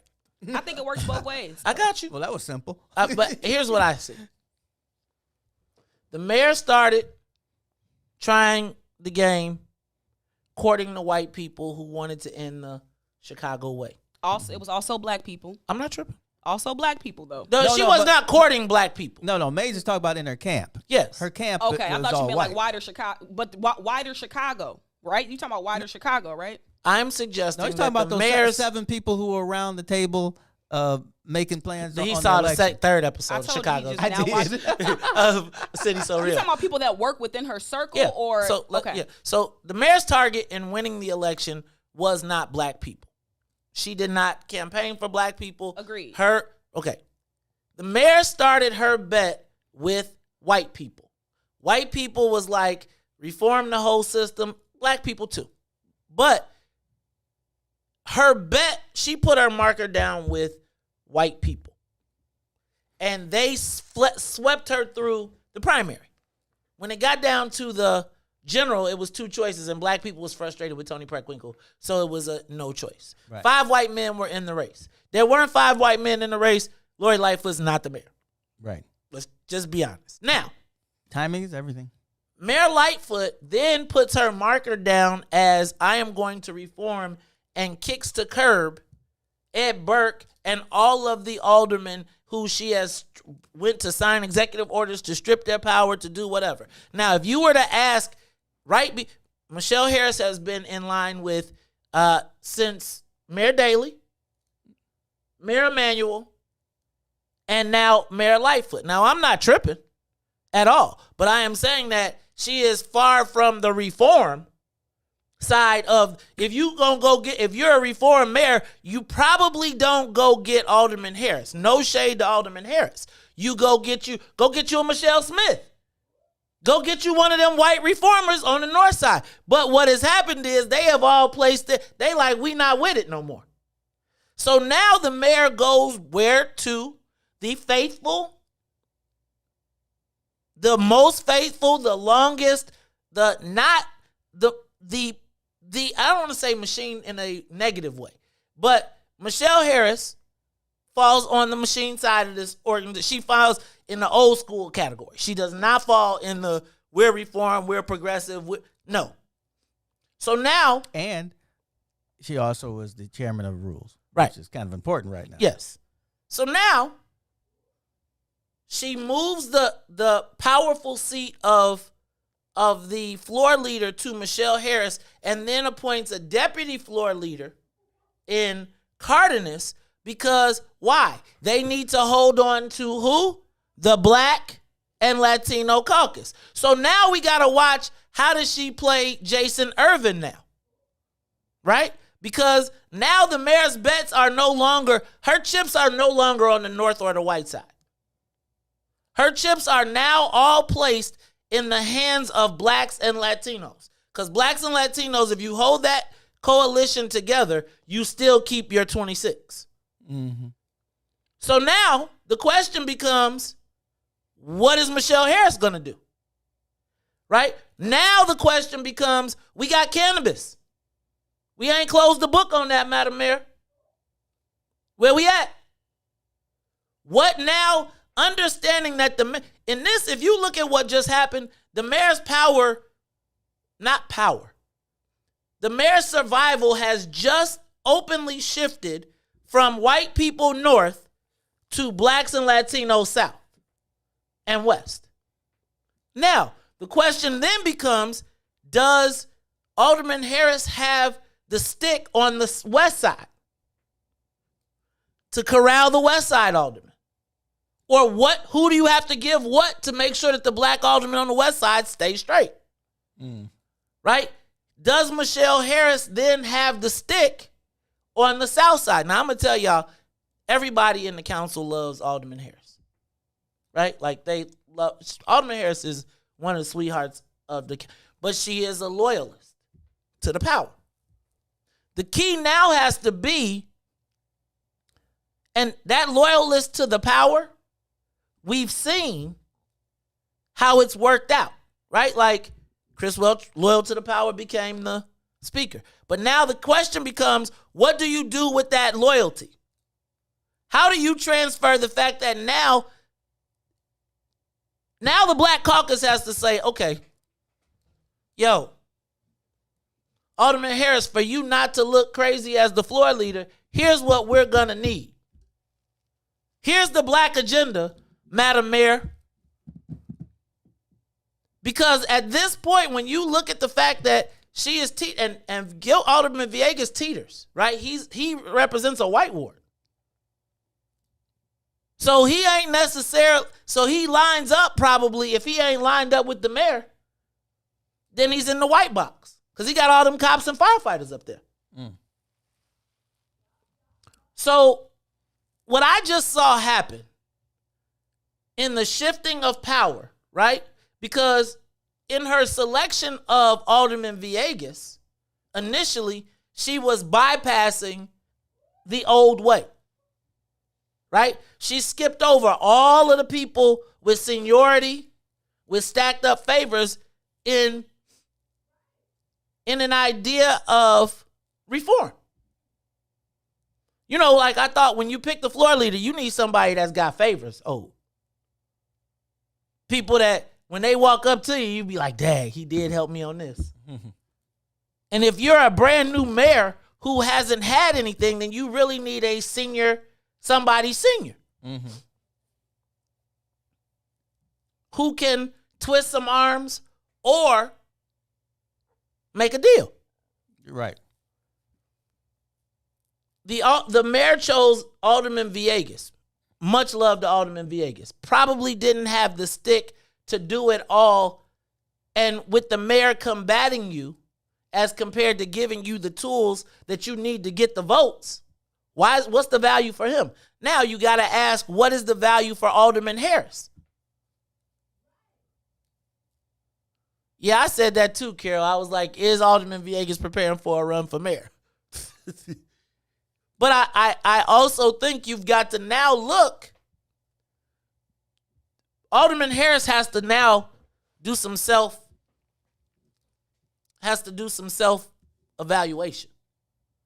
She got to say, okay, she can't look at it from the standpoint of, I need the mayor. She has to look at this position as the mayor needs me. And these are the tools that I need in my toolbox to be able to hold this together. And if not, everybody should start getting unruly. And getting unruly to give her the tools to be able to say, Madam Mayor, you done already lost. Who gives up the floor leader? Who gives that up? Shoot, Pat O'Connor been that. Was that all the way from Daley? Because he kept stacking favors. Oh, yeah. So that it transcended there's nobody, I don't think, in the mayor's office that can make a deal that people trust. And if you don't, now, Alderman Harris is someone that you can trust, that aldermen can trust. But can they trust her to do what's in their interest or in the interest of the mayor? Now, if she's going to do it for the interest of the mayor, then what she has to be able to do is, it's got to be give and take. See, where the mayor, and this is where I think a lot of people got confused, even with Daley and with Ron. Oftentimes, everybody, when you talked about a rubber stamp city council, there was always opposition They just never let the opposition make it to the public. So when you looked at a place like the 27th Ward and you say, boy, that Walter Burnett is sure a butt kisser, right? For every vote, you looked around, there was a new library, a new police station, a new street, a new curb, a new gutter, a new something. What this mayor didn't understand and what probably hamstrung Alderman Villegas in his efforts is, yo, you got to give me some tools in the toolbox to convince people. But if it's my way or the highway, right? If your only offense is to be offensive,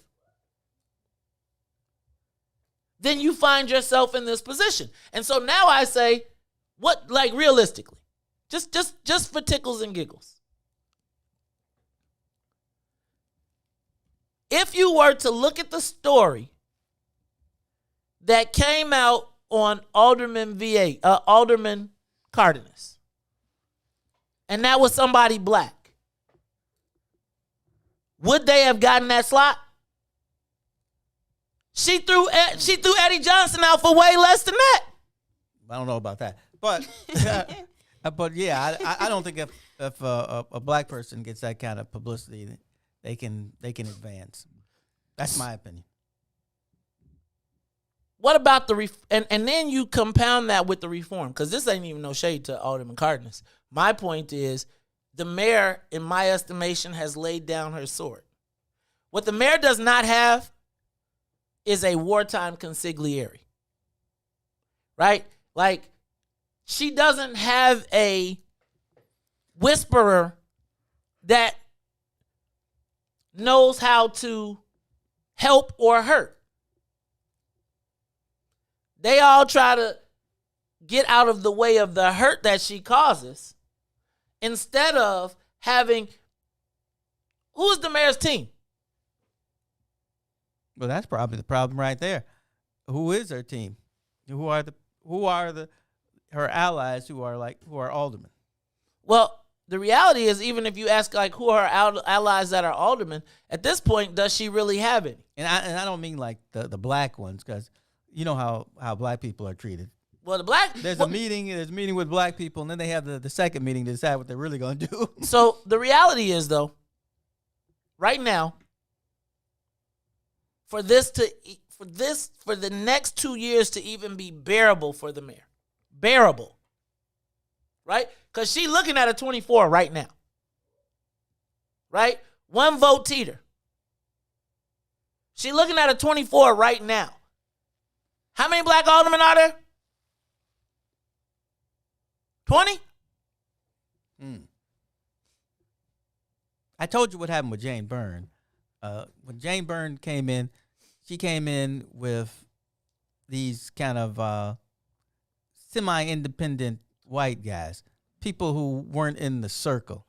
So when Mayor Daley the First was in, he had an executive committee, and there were certain aldermen who were on that, who were all white, of course, and they got the lion's share. So some wards didn't get the same kind of services. They tell you, white, black, there weren't no Hispanics, I guess, at that point. They just didn't get the same treatment. So she used to meet with Marty Oberman, and I can't remember what Marty Oberman's ward was, maybe like 44 or something, every morning. And then one day, Marty Oberman said he went to the meeting, the meeting's like at 7 a.m., and Ed Burke and Ed Doliak are walking out. I think that's the spot where Lori Lightfoot is now. She's got to decide, can I get some old people who have some roots in this thing and know what the heck they're doing on my side? And that goes back to Ruthie's reform, right? When I was trying to say that I think that what we saw with the mayor right now is she laid her sword down to the old school, right? Like when you went to Michelle Harris and you went to Alderman Cardenas, right? Because you think about in the Latino caucus, right? There's a division, right?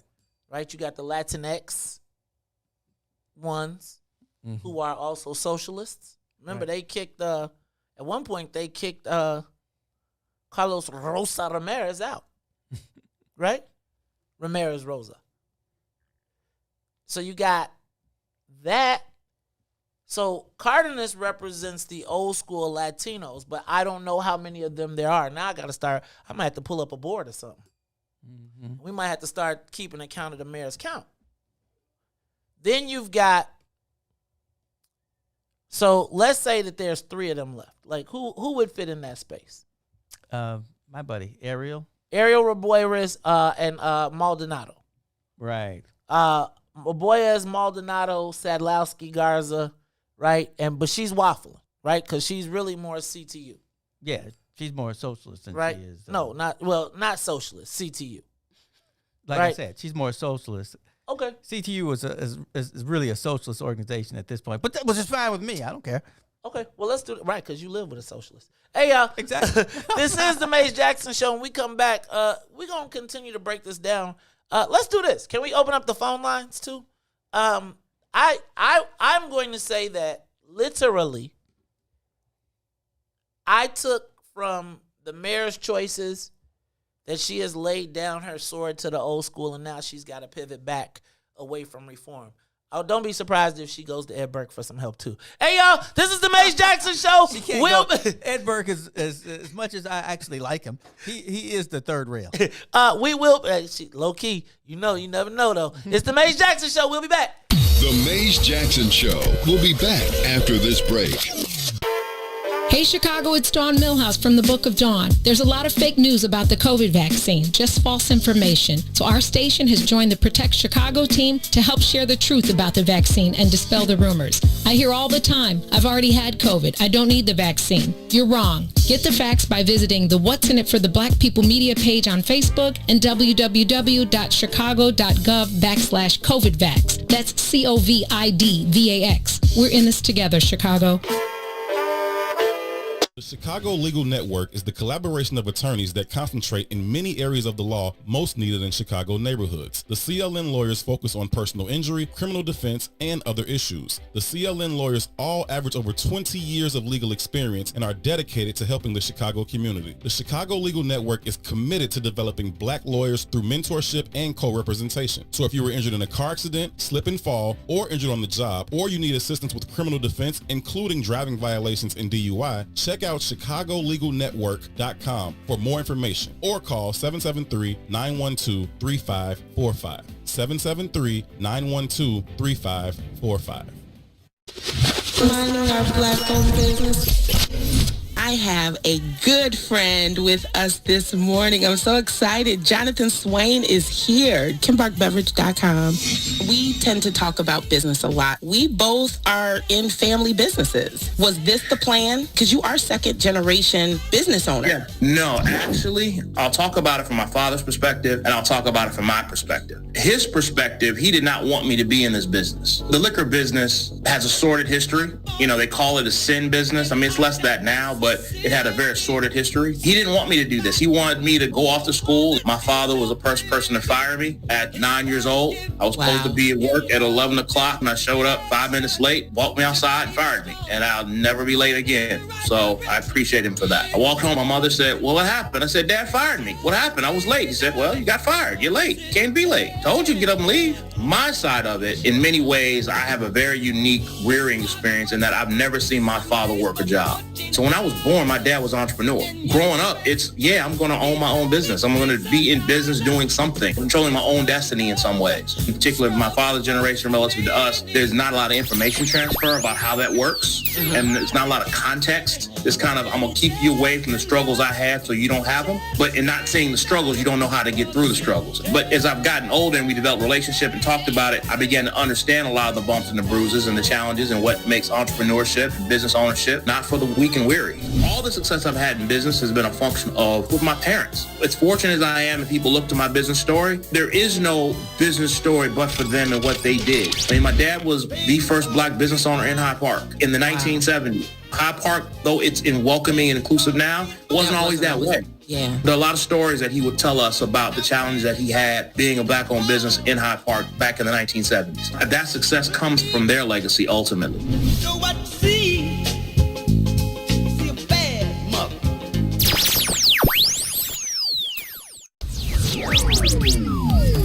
All right, well, Angela on Sonia Fumike. As you know, this is I Do, I Did, I Don't on the What's in It for the Black People media. Start our way into this journey of divorce and healing. So we came together under a survival mentality, not under a friendship of being in love. First being friends and then being in love, of growing in love. We came together under, we're trying to survive, we're two kids trying to survive. Okay, we're going to survive together, because if you're handling this end of the survival and I'm handling this end, years that you've accepted this is what it's been, and now you've made this decision, and he wasn't there. He wasn't even seeing that you were done. Here's what it was. Just like I ignored on the front end that he didn't love me like that, he was so disconnected from me by the point when I decided to leave that he didn't see the writing on the wall. Wow. Just didn't see it. But he didn't know that woman because he never took the time to meet her. Mm-hmm. And so you created your plan, and that's key, I think, in having a plan. If you are going to, whether you're deciding together that this isn't going to work any longer and we're splitting, and having a plan on how you're going to move forward is pretty key. You knew at this point I had to create your own plan, and you were moving forward with that. In my case, I didn't have a plan. Things happened pretty abruptly, and I was creating the plan on the fly along the way. I don't recommend that. You forgive yourself. You forgive you. Do the work of forgiving yourself that you may be able to actually forgive others. Call in and say it with your chest. 872-259-7474. That's 872-259-7474. Give us a call and say it with your chest. 872-259-7474. You are listening to the most dangerous show in the morning. This is What's in It for the Black People Radio. Maze Jackson. Maze Jackson, the most vociferous advocate for black people in the world. For Ruthie Moore, for Todd Stroger, I am the host of the Maze Jackson Show, asking every single day, what's in it for the black people? And if you don't like it, you can still tell them Maze said, Mayor Lightfoot, man, we ain't accepting that. We ain't accepting that. Let's go. Yeah. Let's get down to business and go ahead and address the facts, man. Lightfoot seems more lesbian than black. Rahm Emanuel's another case, he was just as tired. 50 closed schools left much to be desired. Police had Anjanette naked on that body cam. They suppressed the footage so it couldn't touch a lot of hands. Reminds me of that 16 shots in that cover-up. Both of them similar, so I went and dug it up. George Floyd killed, a lot of riots happened in the town. Southside burned and they wouldn't let them bridges down. Grandmother sick, need a prescription and plus a couple groceries. You gon' have to travel just to get it now. COVID-19 out here shutting all the business down. Not enough SBA loans to even give around. So many failed businesses that you could put them in the pile. If you don't survive the pandemic, it's gonna sit you down. We sing, dance, play ball, entertain, and crack jokes. Government infested black neighborhoods with crack smoke. System that milked us so bad, we got lactose. Still trying to find out what's in it for us black folks. We sing, dance, play ball, entertain, and crack jokes. Government infested black neighborhoods with crack smoke. System that milked us so bad, we got lactose. Still trying to find out what's in it for us black folks. Shout out to Willie Wilson, hope one day you get to send it.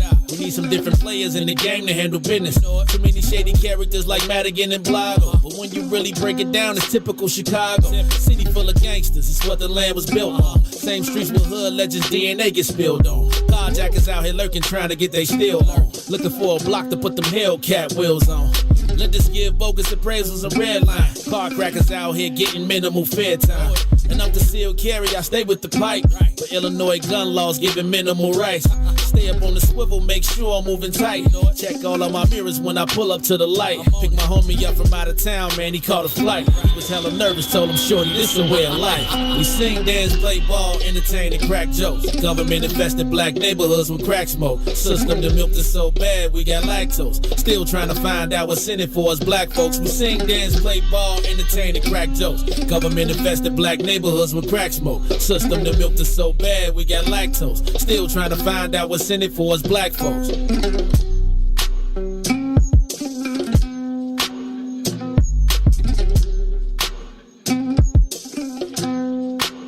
Wake up, Chicago. Wake up, world. This is the Maze Jackson Show. I'm your host, Maze Jackson. Got my co-host, Todd Stroger. Also in the building. You know what I'm saying? She doing her thing. Ruthie Mo. And in case y'all was wondering, you want to look at her, it's Sonia Escobar is in the building. She on Sonia camera. Cam. On Sonia Cam, camera number 4. She, what's up? Look, she waving at Look how she got her hair blown. Look, in the she wind. look. You know, Sonia. Sonia got the beat. See it right. Sonia's thing. She became her Beyonce. You know what that reminds me of? That reminds me of that video. You ever see that commercial? That girl was making a video in her room, and it looks like all the stuff is blowing, and then the camera falls, and it's like her little brother is doing everything. Like, come on! All right, y'all. It is time for us to do what we do. Let me back up. So, y'all, I think that there is a shift in the power dynamic, and we have got to recognize the role that black people play in this. Like, individually and collectively. We had Alderman Jason Irvin on last week, and he was trying to, he wanted to be involved in the litigation committee. I think we're going to watch, and if that litigation committee comes to fruition, what is it, litigation and risk management? Then I think that we're going to see the mayor is definitely making, if they came up with a committee, create a new committee, and if Alderman Irvin chairs it, because right now as a Black Caucus chair, he doesn't have a chair. So if she creates a committee chairmanship for him, then we know she's making a full-on play to hold on to the Black Caucus. And then what we have to do, what happens if they create the committee and they put Patrick Daley Thompson in and say, well, he's a lawyer? Then I think that the Black Caucus has to then start to say, they got to start leveraging. It's like, that would be the epitome of going down the same path. Shout out to my guy, Patrick. But if Alderman Irvin proposes this committee because black people are the people getting shot and killed, right? And no settlement and nothing ever comes from it, then that would be another example of the mayor making a boneheaded decision that it would be an example of why she needs a wartime consigliere. Right? Who is a lawyer in the Black Caucus? Alderman Hairston. Right. She wouldn't put her there, I don't think. Well, now she might. See, here's my thing. That's like Tony Prattwinkle's bestest buddy. They be best friends forever, BFFs. Oh, you're right. But now if this is the case, right? Then I need to go. Then Alderman Harris needs to be getting some more committees for the black people. I'm just saying. I mean, does that not make if the black people are going to be the people that she's going to rely on, right? Because the white folks are taking liberties. Like, come on, man. How many times have the white folks been speaking out, talking crazy, and they still get to keep their committee chair? Right. Like, seems like right now, maybe I know she probably can't throw Waxback on over the edge, but how many votes does Waxback get you? Right? I'm just saying, now would be the time for black people to reclaim their power. See, this is where, as I like to say nowadays, can I be the strategist for the Black Caucus too? The ecosystem comes into play. Somebody let me in, where please. Somebody comes to the black alderman. We could win this thing. And they say, look, here's a plan that will make some black people rich. You need to push that right now while you got the chance. It's casino gaming. I'm gonna be shameless about it. Where is the mayor with our cannabis licenses? I'm just saying, we got some issues on the table that in the event that the black people are in charge, I'm just saying, should Matt O'Shea still keep aviation? I'm just saying. Like, again, if the black people are the people that you gonna need as the votes, seems to me like it needs to be at least 12 committee chairs that's black. I think a big factor is how the black current elected officials, how they feel about themselves. So, like, instead of thinking like, okay, the mayor is laying down her sword, hopefully they feel like they're picking theirs up. And I hope it's that type of shift versus the mayor laying down her sword and then the black people bowing down to that. She can't whoop the white people, so she done came over to whoop the black people down. Well, I hope it's more like that they're picking theirs up. So I would hope that a Michelle Harris would be able to deliver in that position, and so that she would feel empowered to be able to deliver. Whereas before, the way things were, because, you know, reform helps both ways. So Michelle Harris could be like, oh, we reforming? Let me reform this for some blacks. Okay. Here's what I'm going to say. That's the beauty of reform, is you can use it to your advantage. So now the question becomes, where are the black people in this power dynamic? Do they recognize their power right now? Are they picking up their swords, or are they just looking at the mayor putting hers down? I don't know. Maybe we need to get Alderman Harris on the show. Oh, that would be dope. But I feel like black elected officials, and I know Todd said, I don't feel a shift, but remember, we are undergoing a shift right now. Like, and reform is either going to hurt us or it's going to help us. If we embrace it and we empower ourselves to reform the system and create more benefit for us, I think we'll be fine. Alderman Harris has the power. The mayor needs credible black people. And so if you want to make the connection between Michelle Harris being that person who was a part of the Chicago machine that the mayor needs, then I hope that Alderman Harris will say, absolutely, give me all the power. And I'm going to deliver now for my people because I'm in a position to do so. All right. You think you're going to get some flowers in A4 over there by the park? Look, the phone lines are open. Y'all talk to me. I want to know what y'all thinking about what is happening in the power dynamic.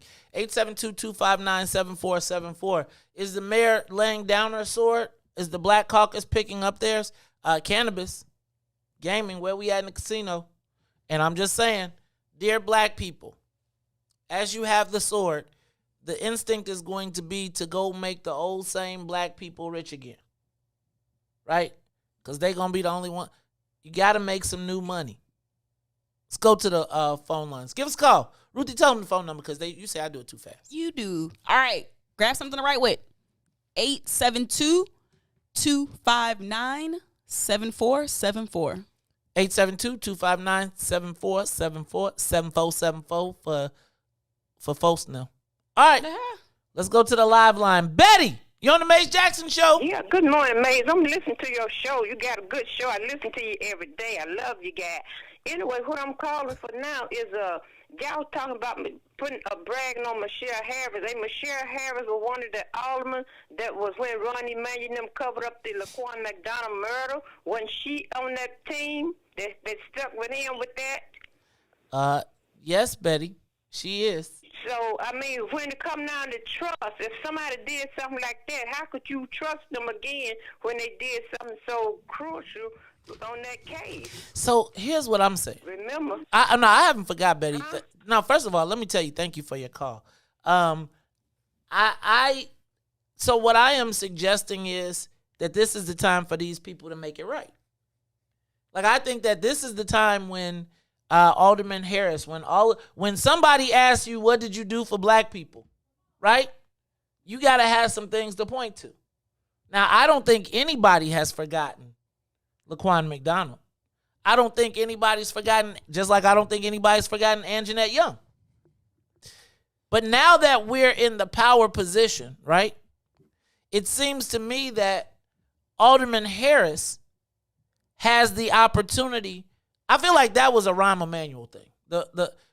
I think it's the wrong narrative. the aldermen didn't actually see the video.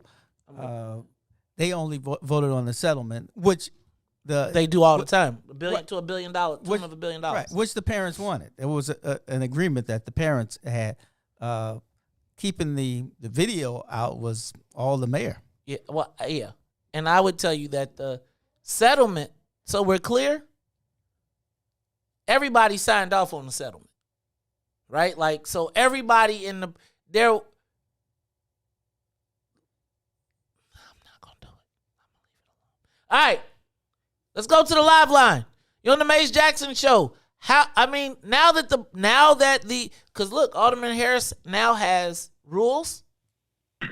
She also has, she's also the floor leader. And she helped the mayor during the budget thing. And she sure did. So now, in this powerful position, will she come back, and what do we want as black folks? Let's go to the live line. Caller? Hey guys, this is Ron. Ron, what's up, man? Ron, why you don't call us no more? You don't like us no more, man? To answer your question, Maze, in the last call, just kind of made reference to that. If we're expecting anything from Michelle Harris, then we are very naive. I've done all I can to always try to get her out of office, but you don't get people to come out and vote, so she always has enough people to get her in office. Not the majority of the votes, I mean, just enough, but that's it. I don't expect anything. I have a disdain for a lot of elected officials, and she's right up at the top. I don't trust her. I don't like her style, and they know me at her office, so they know how I feel about them. So no, I don't expect anything from her. And if anybody has anything, contrary to my opinion regarding her, they can express it. But the people I talk to, and that's what's amazing. The people I talk to, nobody really supports, but she wins. But again, that's it. I expect nothing from her. Thank you. Thanks, Ron. I happen to live there, and yeah, she wins because she does have support. Generally, what we find is we talk to people who are like us, and that's why, when I talk to people, those people are like, yeah, I'm with Michelle. Those are the people I know. People who are against her probably talk to people who are against her. So, but there's only generally, she's always going to get somewhere about 60%. Yeah, I think. So the key now has to be, right, because I don't know about our wherewithal to unelect certain people. And so now the key has to be, how do we maximize them while they're in office? In my estimation, right, there are things that need to be visited. We need to revisit cannabis, right? We sure do. No, like, really, we need to revisit cannabis. And if the 8th Ward don't want cannabis, that's one thing. But somebody black somewhere needs to. See, this is where the Black Wealth Initiative comes in, right? Because what do we want? And how do we get it? Right? When we got the key spots, right? You got 26. Are there any white aldermen that will vote against there being a black license in the city of Chicago? Can the floor leader muster 26 votes to demand that no more cannabis opens, no more moves, no more nothing until there's black ownership and they figure it out? Can we put 26 votes on that? And at that point, we have a peace. Again, we just read in the paper this morning, white boys fighting over $34 million. Man, I overpaid $2 million because I just wanted to, and my real estate company got my, right? Walk all up and down the street and you see all of them in black neighborhoods and black business and no black ownership. Right? We can't get no game and get a piece. We can't even put our foot in because we got to protect an industry for rich white boys to get rich. Even as everybody else is in our neighborhood profiting. Somewhere in this mix, in this time when there's the leverage of the 20-something votes that the mayor needs, there needs to be some tree shaking. All of them things that we couldn't do because of everybody, the rest of them people ain't with you, Madam Mayor. Sorry, them white folks ain't coming back. I think we got the power. But like the last caller said, it does feel sometimes like okay, let me just speak for myself. Sometimes I do feel stupid expecting people who have shown me something for so many years to do something different. Like that's kind of like really the definition of insanity. And so I get it. Like I do. Sometimes I feel stupid. But I think we are living in a different time now. The tide has shifted. Black empowerment, black political empowerment is within, like we hear. And so I think the tide has shifted. And so I'm just more optimistic that black people as a collective right now, politically, that we feel okay about talking about economics and legislating wealth. Like we got to be okay with that. Right. I think that when we talk about legislating wealth, black people think we gonna get in trouble. White boys they in the paper arguing over $34 million as they calling them every name in the book about connected to this and people and blah, blah, blah. Black people, and they rich. And we poor. Re-rich, right. Right. I overpaid them $2 million because I could. Let's go to the live lines. It's the Maze Jackson Show. Who's on the live line? Caller. Yes, good morning. Good morning. What's your name, caller? Where you calling from? Good morning. This is Sister Zakia. How are you? Hey, Sister Zakia, talk to me. I don't know. For some reason, it sounds kind of strange this morning. I hope you can hear me okay. I can barely hear you. Can you hear me? We hear you perfect. Well. Okay, well, that's good. First of all, I would just like to wish you all God's peace and blessings for this new year coming in and beyond. And I hope we can do something very constructive, very meaningful during this short month of Black History. Now, we're talking about Alderman Harris and her power. If she is so powerful, as you say she is, I wish she would file an injunction to keep that tower ladder in the 8th Ward, because every time you look around, white folks are trying to remove that tower ladder from her ward, and I have not heard anything from her. I haven't got a response. We've been calling and calling and calling and calling. Now, if she's powerful, as you say, she will reach out to the people and let the black people know that she is going to prevent them from taking that tower ladder, which serves the 6th Ward, the 7th Ward, the 8th Ward, the 9th Ward, and the 10th Ward. Okay? They want to move it out to 100 and something where they don't have a lot of high-rise buildings out there. Why do they need to take the tower ladder from us? They're always taken from us all the time. So with her power, let's see if she has that much power to keep the tower ladder in her ward. Okay, so you understand me? I heard a little bit about that. Just tell us real quickly, the tower ladder, what exactly is it? The tower ladder, okay, put your thinking cap on. You know when there's a high-rise fire and this ladder goes up and a man or maybe two firemen are standing in it? Yes. And they are hosing down up there. Sometimes they might get a person that's hanging in the window or something like that. Uh-huh. The tower ladder reaches up high, very, very high. And you know we have a lot of high senior buildings in the 6, 7, 8. 9th and 10th Ward out there. But see, white folks just want to take what we have. Always take. They thieves. So if she's so powerful, let's see her use her power by letting us keep the tower ladder in her ward. And we've been after her for the longest, and she's dragging her powerful feet. Thank you, Sister Zakia.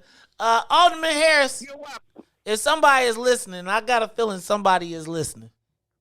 Could y'all please talk to Sister Zakia about this tower ladder? I think I saw a story about it. About them trying to remove the tower ladder and send it to the far south side. That's what it sounded like she was saying. Yeah, our senior buildings, we need to make sure we take care of our people. Are there black firefighters working on that bad boy? Because it's like 12 black firefighters in the city, ain't it? No. At 79th and South Chicago, there's a black fire captain. Okay, so 7. Now, shout out to the black firefighters. Shout out to Q and everybody over at the Black Fire Brigade. Everybody that is, that Black Fire Brigade over in 18th Ward is kind of nice.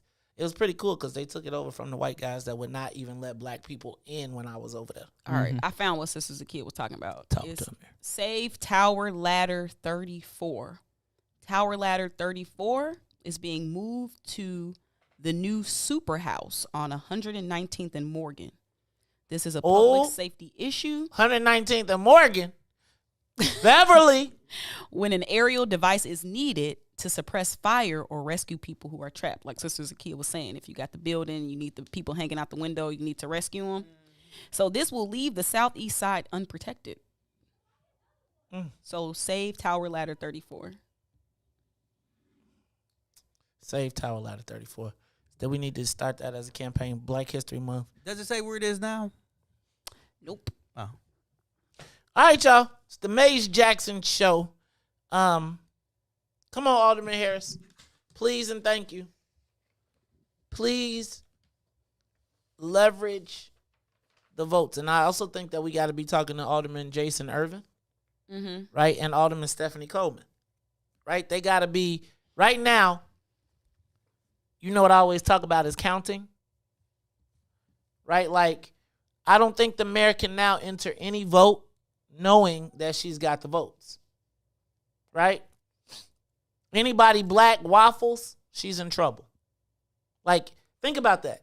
Every time they go up for a vote, anybody black jumps off the vote that she probably couldn't win, right? So if you know that, don't tell me why we can't get no cannabis. Weak mayor, strong council. And I think we might be getting close to seeing that for the first time in our history. Like, we might literally be getting close to seeing that the first time in our history. Second time, but yeah. When was this the first time? Council wars. Oh, okay, you're right. You're right. I think we could be heading into those. Like, I mean, I think, no, really. Who? Because if you think there's already... Now, if I know Alderman Villegas, he's going to always stay diplomatic, right, with the mayor. He ain't the, crash and burn guy. But you got to think, he ain't going to be like Alderman Lopez. But you got to think that he's also part of the old school Latino crew.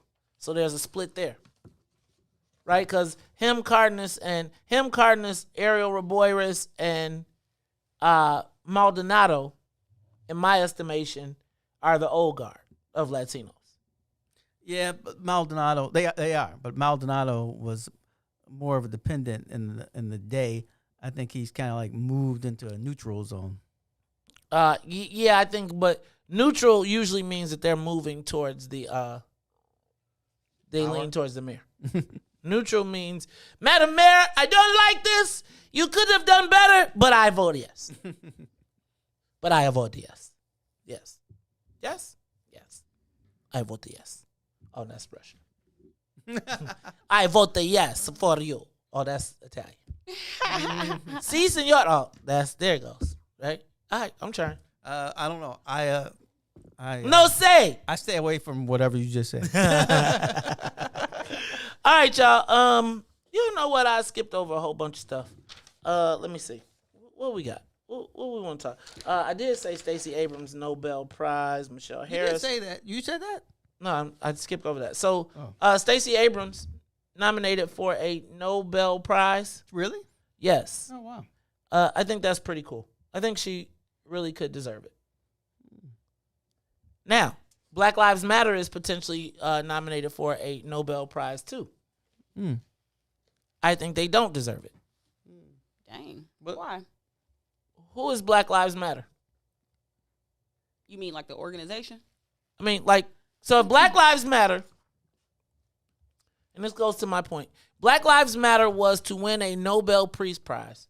First, who would pick up the award? It's the Peace Prize? Probably it would be the three founders, right? You think? Probably. I would have to look it up because see if they giving it to like the organization or the movement. Bingo. So see, because they're both interchanged. I don't know if the three black women were outside. When I think of Black Lives Matter in Chicago, you know what I think of? What? The white kid I saw with the backpack spray painting, climbing up a building and spray painting BLM. That's funny. I don't think of that at all. I think those guys were interlopers. Right, but I think that they were out under the banner of Black Lives Matter. I think that when you say Black Lives Matter, no. I think there's an umbrella, and they ran under the umbrella and said, "Yeah, I'm with these people." I agree. And then when the fighting stopped, they were like, "Oh, I'm going back to my hometown. I'm not really with these people. I was just trying to cause some mess." So, no, I think that. Okay, I think that the Black Lives Matter that we saw, that was represented to us, that to me was during the George Floyd uprisings. I think that is where, for all of its significant change that occurred during the George Floyd uprisings, I would argue that the destruction that we saw was done under the Black Lives Matter banner. Right? Like the uprisings, the burnings, now we since went from there to all of the other, the cops, Antifa, all of that stuff. But when you talk about Black Lives Matter, at least as it relates to this summer, I think that most people see the uprisings, the burnings, the fires, all of the marching in the street as Black Lives Matter. You might be right. I just don't see it that way. I see that as people taking advantage of the situation who traditionally always wanted to burn something, fight the cops, and do things. And they're like, well, here's our chance. Ruthie, who was Black Lives Matter this summer? This is a tough question because I think that the Nobel Prize. Okay, so I think if you look at like who gets Nobel Prizes and what do they get them for, I think that Black Lives Matter. What did President Obama get one for? I think being Obama, right? Right. Yeah, that's exactly what he got it for. Not a damn thing. Go ahead. Being Obama. We never thought you white people would vote. Man, boy, you did that. You had to do something. It was like white people giving the prize to themselves. Look at that. We voted for a black man. Okay, go ahead. But go ahead. I totally lost my train of thought. But I think what I was trying to say is that to me it's like so Black Lives Matter. Nobel Prize. Yes, thank you. Black Lives Matter, the movement reverberated across the globe. And so I think from that standpoint, they should get a Nobel Prize. Now, I do think that there is some distinction to be made between the organization and the movement, because I do think those are really two different things. Because we can all agree that, yes, Black Lives Matter. Like, we all agree on that. Everybody agree on that. I don't think everybody agree, but okay. Well, no, I think everybody agrees that Black Lives Matter. No, I think there's some white people who don't. I ain't talking about white people right now. I'm talking about black people. This is only black people. This is black people. I think we can all agree, yes, Black Lives Matter. But then we start talking about the organization. That's where people are like, I don't know about that. So it is hard to separate the two. You know what they say, the devil's in the details. Once you start reading what the organization is for and about, then you're like, well, maybe that's not exactly what I'm for. So yes, but Black lives do matter, though. So finish your point. Or that was it? I think that was it. Okay, so I think that's the eternal debate. Black Lives Matter, the 3 words, and Black Lives Matter, the organization. I would argue that if you were to ask any black community, not any, almost any black community, about how has Black Lives Matter, the organization, impacted their community, they would be lack to tell you anything. Mm-hmm. Right? When you say the movement, I think that when you visualize the movement, there are the people that marched, and there are the people, and quite frankly, I feel like a lot of the Black Lives Matter movement marches that we saw were white people too. Right? Like when I went out to that park over by Union Park, it was tens of thousands of white people that were going to the Black Lives Matter march. Right? Not to say that there weren't black people. When we saw there were Black Lives, not the black people. So, but I'm serious. The socialists. I feel like Black Lives Marxists. Black Lives Matter, the movement that we saw this summer, was white guilt. A big chunk of it. A big chunk of it was white folks coming out under the banner of Black Lives Matter. And I feel like when we say we're going to give a Nobel Prize to Black Lives Matter, whether it is the movement or the organization, neither one of them really embody the spirit of the black people that they are intended to. No, I agree with that. Partially. I think the white people came out, but they didn't come out for Black Lives Matter. They came out because I want to get at the man, and this is my opportunity. I think part of them did. I think the most violent of the violent did, or not violent, the most spray painters of the spray painters. Your crew with the backpacks and the frozen water and the umbrellas, but those guys knew what they were doing. I also think there were white people that came out under the banner of Black Lives Matter because it was their white guilt, right? Like all the white people that was out marching for Black Lives Matter, it goes back to my whole point of, did they treat black people any different when they went to work the next day? Right? And so when I think about Black Lives Matter, even the movement, I still don't see that. I agree with the 3 words. There is nothing, though, that exists about Black Lives Matter, the organization or the movement, that I feel is owned by black people. So I think when you talk about the organization, I automatically think George Soros. Mm-hmm. Right? That's the first thing. Then I think about the people when they said Black Lives Matter collected $55 billion or something crazy. Who did that money go to? Right? And then when you saw the internal beefs of the money, what exactly. But when you think about the internal beefs that happened with Black Lives Matter between this national that got the $55 billion and those small groups of people who thought they were Black Lives Matter, I think there's a disconnect. I think that when I go out and when I watched all those marches, I saw black people. Usually the time I saw black people was the radical black people. Like I think in the first night you might have saw black folks out there. After that, you had the people that were what you described, but I remember Inglewood turned. Remember I went to go get the hoagie sandwich in Inglewood. There was all them white people from CPAC. That was CPAC, Black Lives Matter, all that, and it was all white caravan driving Subarus. Right. And the black people was like, turn y'all ass around and get up out of here.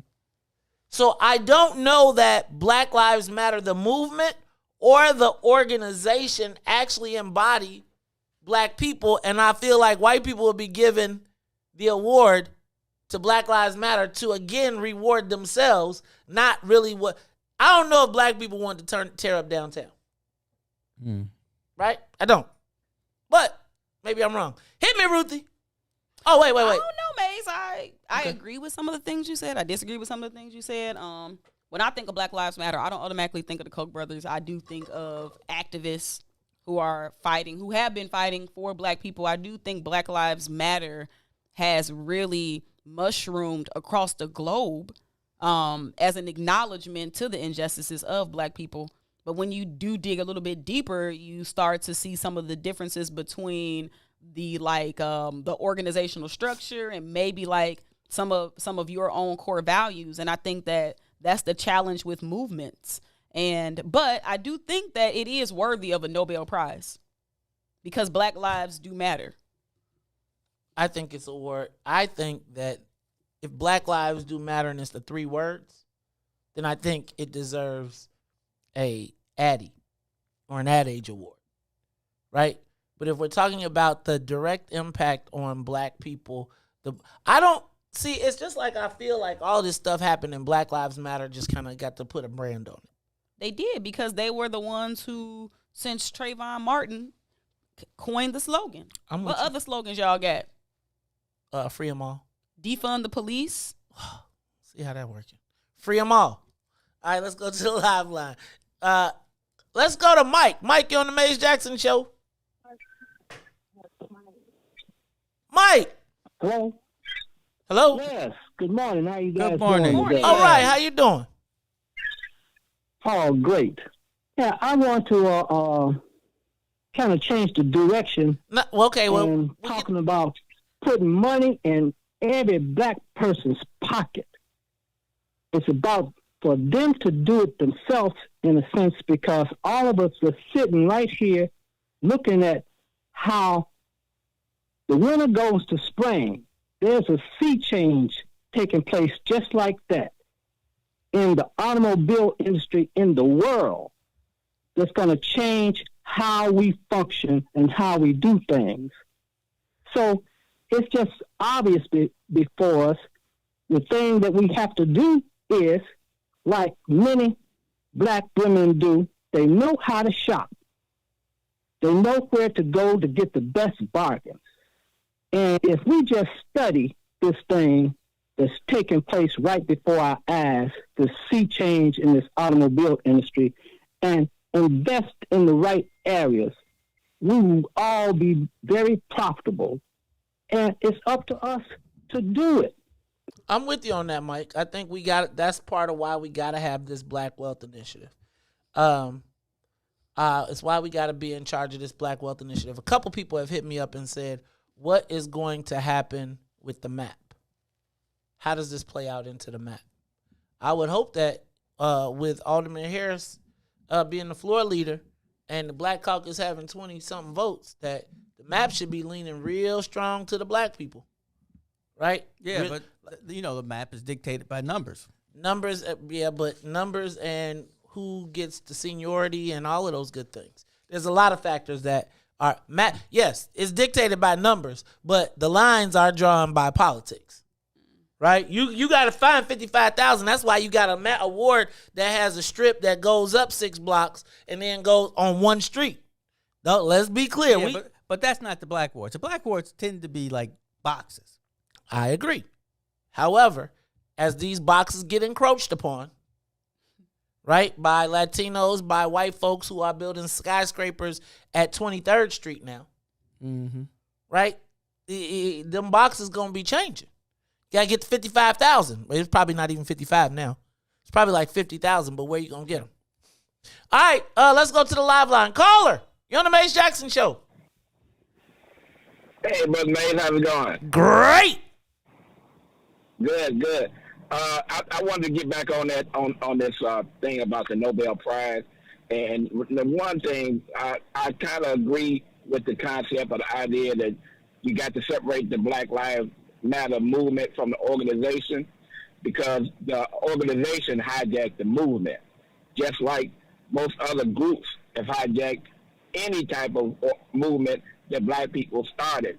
The Civil Rights movement, it went from civil rights for Black and African American people to civil rights for every other group that felt like they were being disenfranchised also. But now, even the term civil rights, in some mindsets, doesn't even refer to anything Black, but anything that's been disenfranchised. Now, we talking about LGBT, we talking about other ethnic groups, Asian, any group you can think of, they boxed it and threw it in to one lump and call that, civil rights for whoever. So whenever you hear legislation that's regarding civil rights, and they say, oh, we passed this civil rights legislation, most people, some people, I guess, think that, oh, okay, that's great. That was great for black folk, when it actually had nothing to do probably with black folk. So I think that we need to focus on those movements and those organizations that specifically, and some people say you got to be inclusive. Well, who's including us? Okay, right. So I think we need to focus on those groups or those things that actually impact the lives of black people. And just like the brother said earlier, we are more in control of our economic destiny than we think. We simply have to have the discipline and the mindset to know where to spend our money at and where not to. Or in the case of what you just saw with stocks, we have to know, okay, let's get together. 10 million people go say we're gonna get together, pool our money, and we go buy stocks in whoever company. I mean, some years ago, I tried to get a group of people together to buy Toys R Us. Toys R Us was trading for like 50 cents a share. Can you imagine 8, 9, 10 million black folks buying shares or pooling their money together? We would have owned Toys R Us. That could have been a black-owned company. But I made the difficulty is being united enough, or to the degree that we can accomplish something on a united front that's beneficial to us as a people. I can rock with that. I think that we need to, as it relates to what we're doing, though, that's the whole premise of the Black Wealth Initiative. Like, how do we go from just participating or just being the commodities and start being purchasers? How do we start to own? How do we take all of these industries, crack them apart, and see where our lane is, and then go get it and use every tool in the toolbox? Alderman Harris will be in charge of the MAP committee as well. Oh. Which means... Oh. But that means we got to be... that means we shouldn't lose. Right? To me, that means that if we got them, then it seems like it's going to be some white guys that's going to have some issues. Right? Like, I think previously untouchable areas become touchable. I think you start to look at the 11th Ward, the 13th Ward, the 14th Ward, those places that at one point, like, shoot, is Marty Quinn still the alderman? Right? Like, do you like, to me, when we start to, because usually when the power dynamic starts to talk, when it's maps, every time that I've talked about maps or whatever, it's usually like we start with the white guys being straight. It's like, we're not going to mess with this. We're not going to mess with 19. We're not going to mess with... Is it now time to break it up? Like, man, you know what would be hilarious? They should give Mount Greenwood to Alderman Brookins. That's kind of far, actually, from where he is. I know, but Alderman Curtis. Right? But again...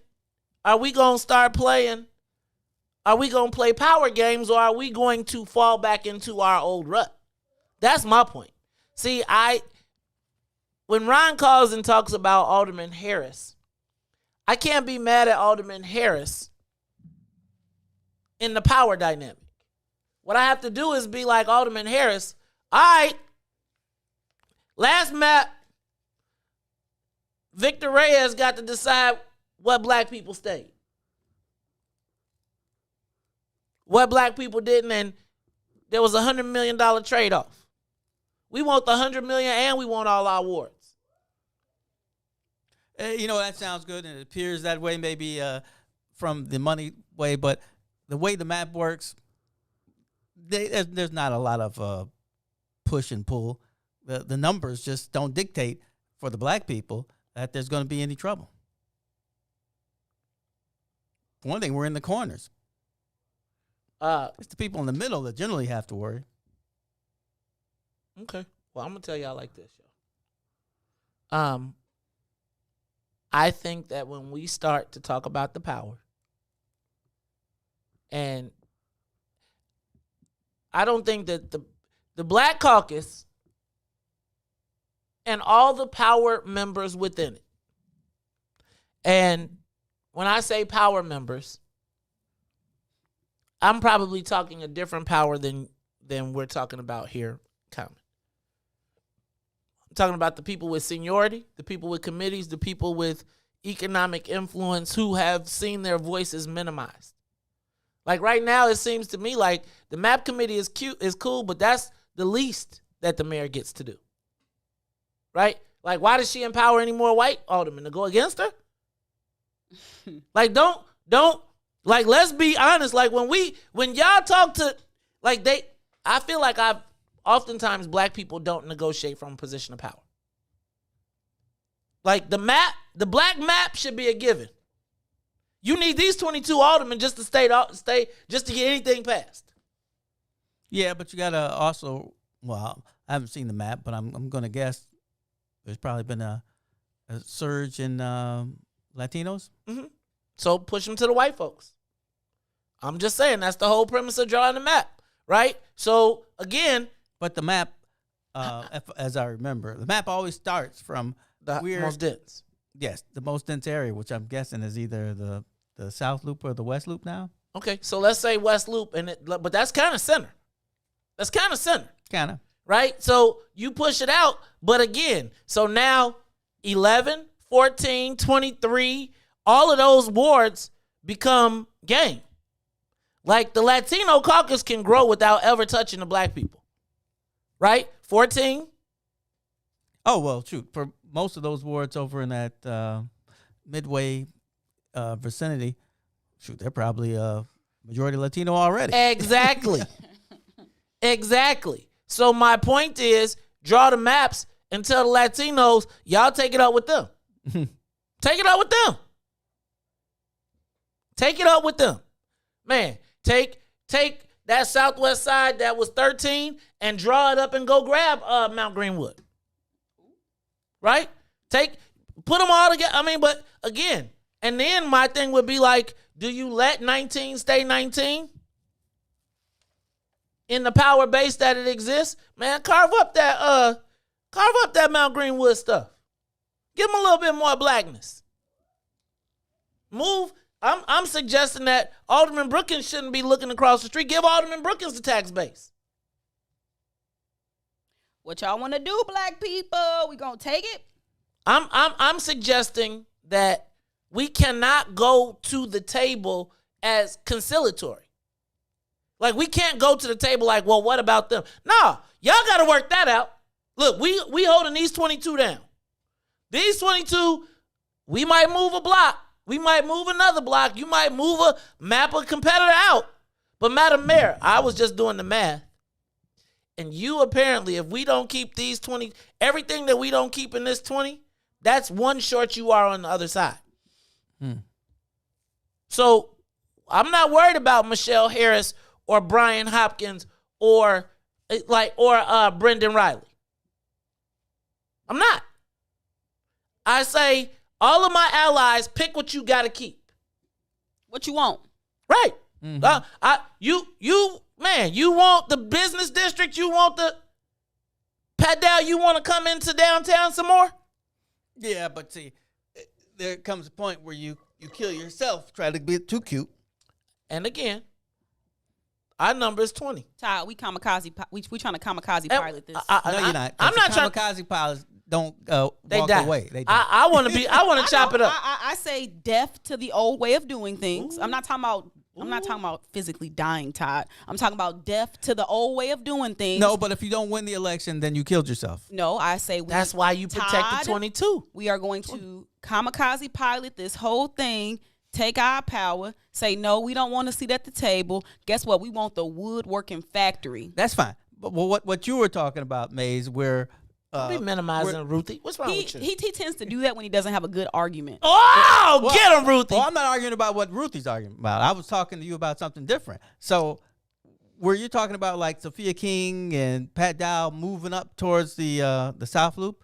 Yeah, they could do that, but they're going to lose black voters. That's my point. I'm saying that No, I'm saying they take what they want. Like, to me, no, Sophia King and Pat Dowd don't go into the South Loop and take the voters. They take the business.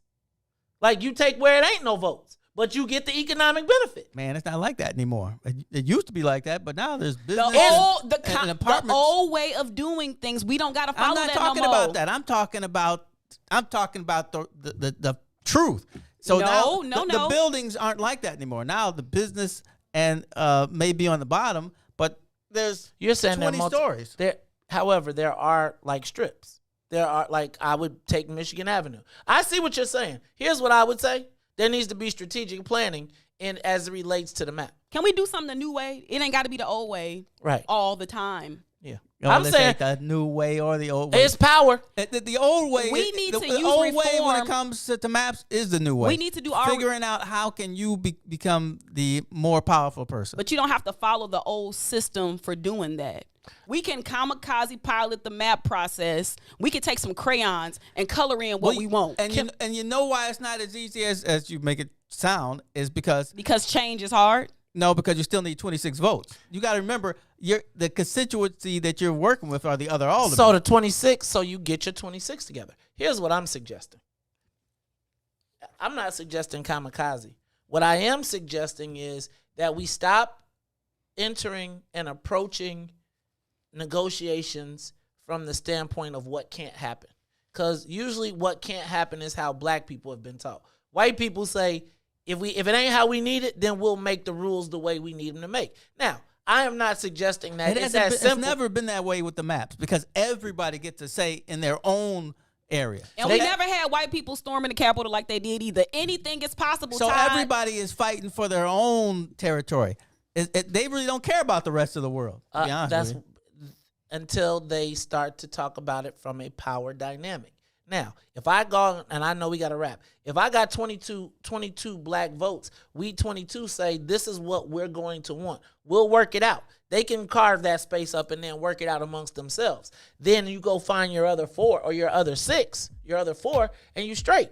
I just think that we have always been taught to approach from the position of lack, of not strength. No, what we've always had is a strong mayor who is always... Well, we don't have that right now. So right now we don't have it, and if we don't take advantage of it, if we talk ourselves out of it, we're going to be back to the same thing. Look, y'all, this is the Maze Jackson Show. I'm your host, Maze Jackson. For my co-host, Ruthie Moore, co-host Todd Stroger, Miss Sonia Escobar, I am the host asking every single day, when is Todd going to get free? No. What's in it for the black people? And if you don't like it, you can still tell them. Maze said, we out of here. Peace.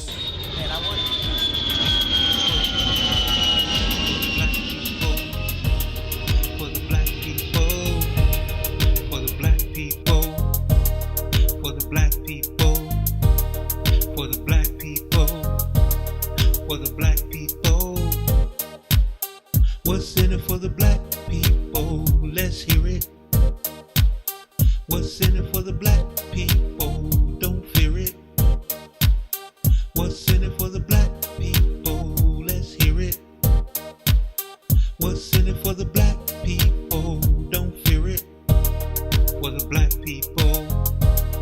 For the black people. For the black people. For the black people.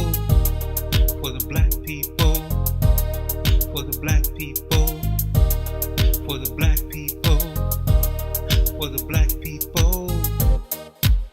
What's in it for the black